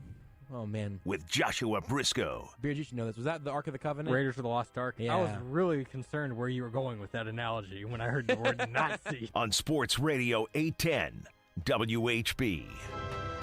You know, they've been doing this show for a while. When I heard that liner just then and went, I had two thoughts. My first one was, Rudy, what are you playing? And then the second thought was, wait, what did I say? Because you're just playing something I said. We have more Nazi-related liners than you would think. Now, part of that is right. They say if you talk enough, you just naturally end up there. Yeah, right? every argument ends up on Hitler at some point. Which I actually think a decent amount of the liners are. It's like that's referencing where that's where it starts at, and then it's generally Beer's R.I.P. He then cut a little out of context. Yeah, I mean the whole purpose of those liners is to take things as far out of context as possible. Always out of context. Almost entirely out of context. Yeah. Yeah, it really could have been. Not a big show on context. No, that's not our biggest strength. Usually the context only makes the comedy worse, though. So, largely works out. Also, opening day worked out for the Royals here today.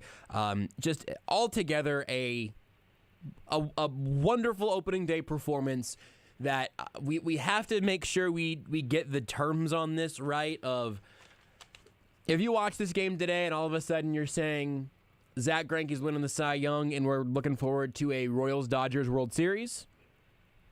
Facts. I agree with you. You're correct. That's what you should be doing. No, look, I mean, like I've said this a billion times. It's my one consistent piece of baseball analysis. It's that coming in here every day and doing a radio show the day after or the night after a baseball game ends, we are going to talk about the individual things, but there will be a day in the middle of June where Adalberto Mondesi goes 0 for 4 and he sucks, and then the next day he's going to go 3 for 4 with a home run and a triple, and he's going to be a golden god again. You don't want to overreact to every single beat of a baseball season. I am not telling you that what we saw today from the Royals has changed any of my feelings that we talked about on the show last night. I told you I'm having a hard time putting my finger on where this team belongs in the grand scheme of things because there aren't that many spaces where they have upgraded from last year when they were a below average team when it was all said and done. One of the things from Lesky's newsletter and those predictions that I was mentioning, one of the predictions I'll give you for free. It's also free in the newsletter. You should go check it out and go support Lesky's work. But it's the, hey, they are not going to avoid that 20 or so game stretch where they go 2-18 and you look back at the end of the year and you say, oh man, well, if only that had been different. that's something that has to be different in the future, but that's probably not going to be something that changes this season. We talked about that last night, so seeing that in his newsletter today, which is almost like, you know when you say something that somebody else who is very smart, much smarter, says a similar thing, you're like, oh, I feel smart. Yes. When I read that, I was like, we're kind of smart. 100%. I Only felt kind of, but it felt good. I felt very validated there. Yeah. Usually I just listen to Lesky and go, oh, that's interesting. And occasionally I go, yes, we've also talked about that. But so with all of that being said, I hope no one within the sound of my voice right now is repressing any excitement from the game that we all saw today, where Zach Greinke goes out and looks excellent and interesting and like everything the Royals could have asked for in this particular role that he is in. And then Bobby Witt, after not making anything happen until the 8th inning, he comes up with a chance to bring the Royals ahead, and he does it. Not only was it an excellent performance from Bobby Witt, he also gets the ring. Yes, welcome in. Here's a new segment for you. Who gets the ring? We'll do it every once in a while, and it's going to be the fact that somebody in the world of sports that day or that week or whatever deserves a special gym for the gym that they gave us. Today, that's Bobby Witt Jr.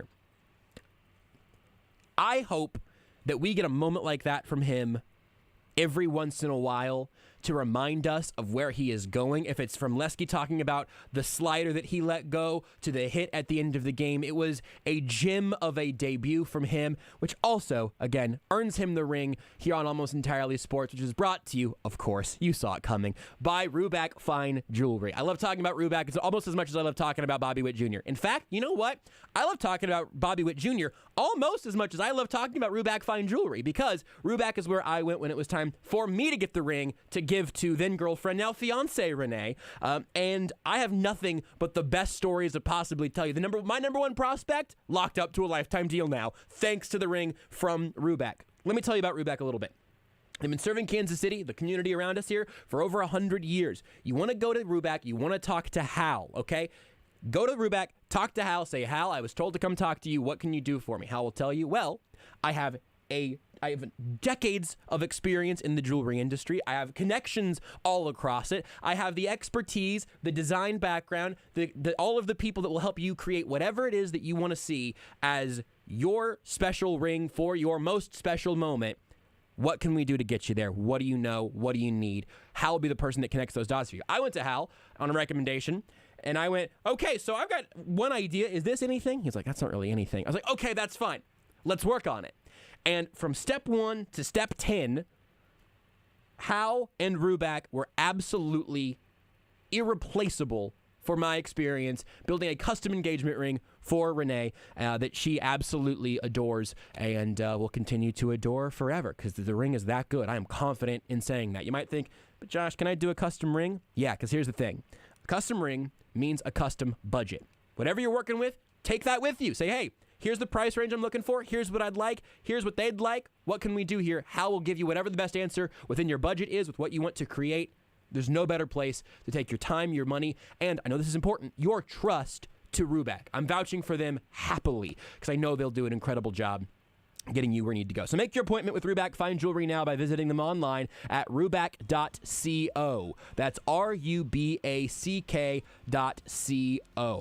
I've been many times now excited to talk about Ruback on this show because they just do absolutely tremendous work, and you're going to love what you end up with, whatever it is. It'll be unique and special to you if you go the custom route, and you're going to love it. I'm batting 1,000. Bobby Witt not technically batting 1,000, but in our hearts, batting 1,000, just like Ruback Fine Jewelry.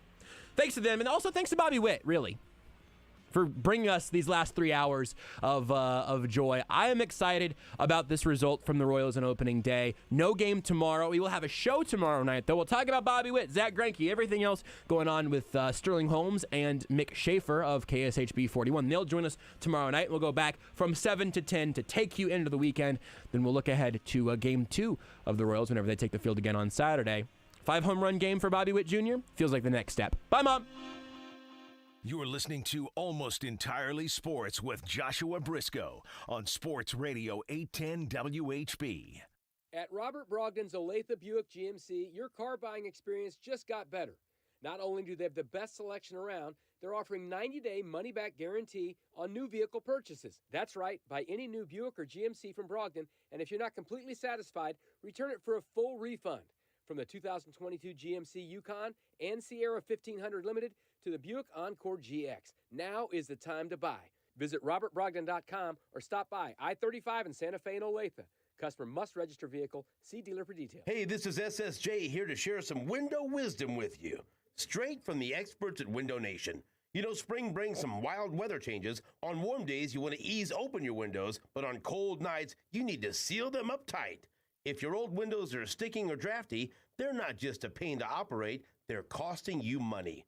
Get your degree in savings during Window Nation's spring break sale. Get 2 free windows for every 2 you buy for as many as you need and make no down payment and pay no interest for 24 months. 2 full years, no payments. Just call 866-90-NATION or visit windownation.com. They've installed over 1 million windows in over 125,000 homes, saving customers over $60 million in energy costs. Call Window Nation, 866-90-NATION, or go to windownation.com. Buy 2 windows, get 2 free, plus no payments and no interest for 24 months. Visit windownation.com now. Window Nation, the perfect fit.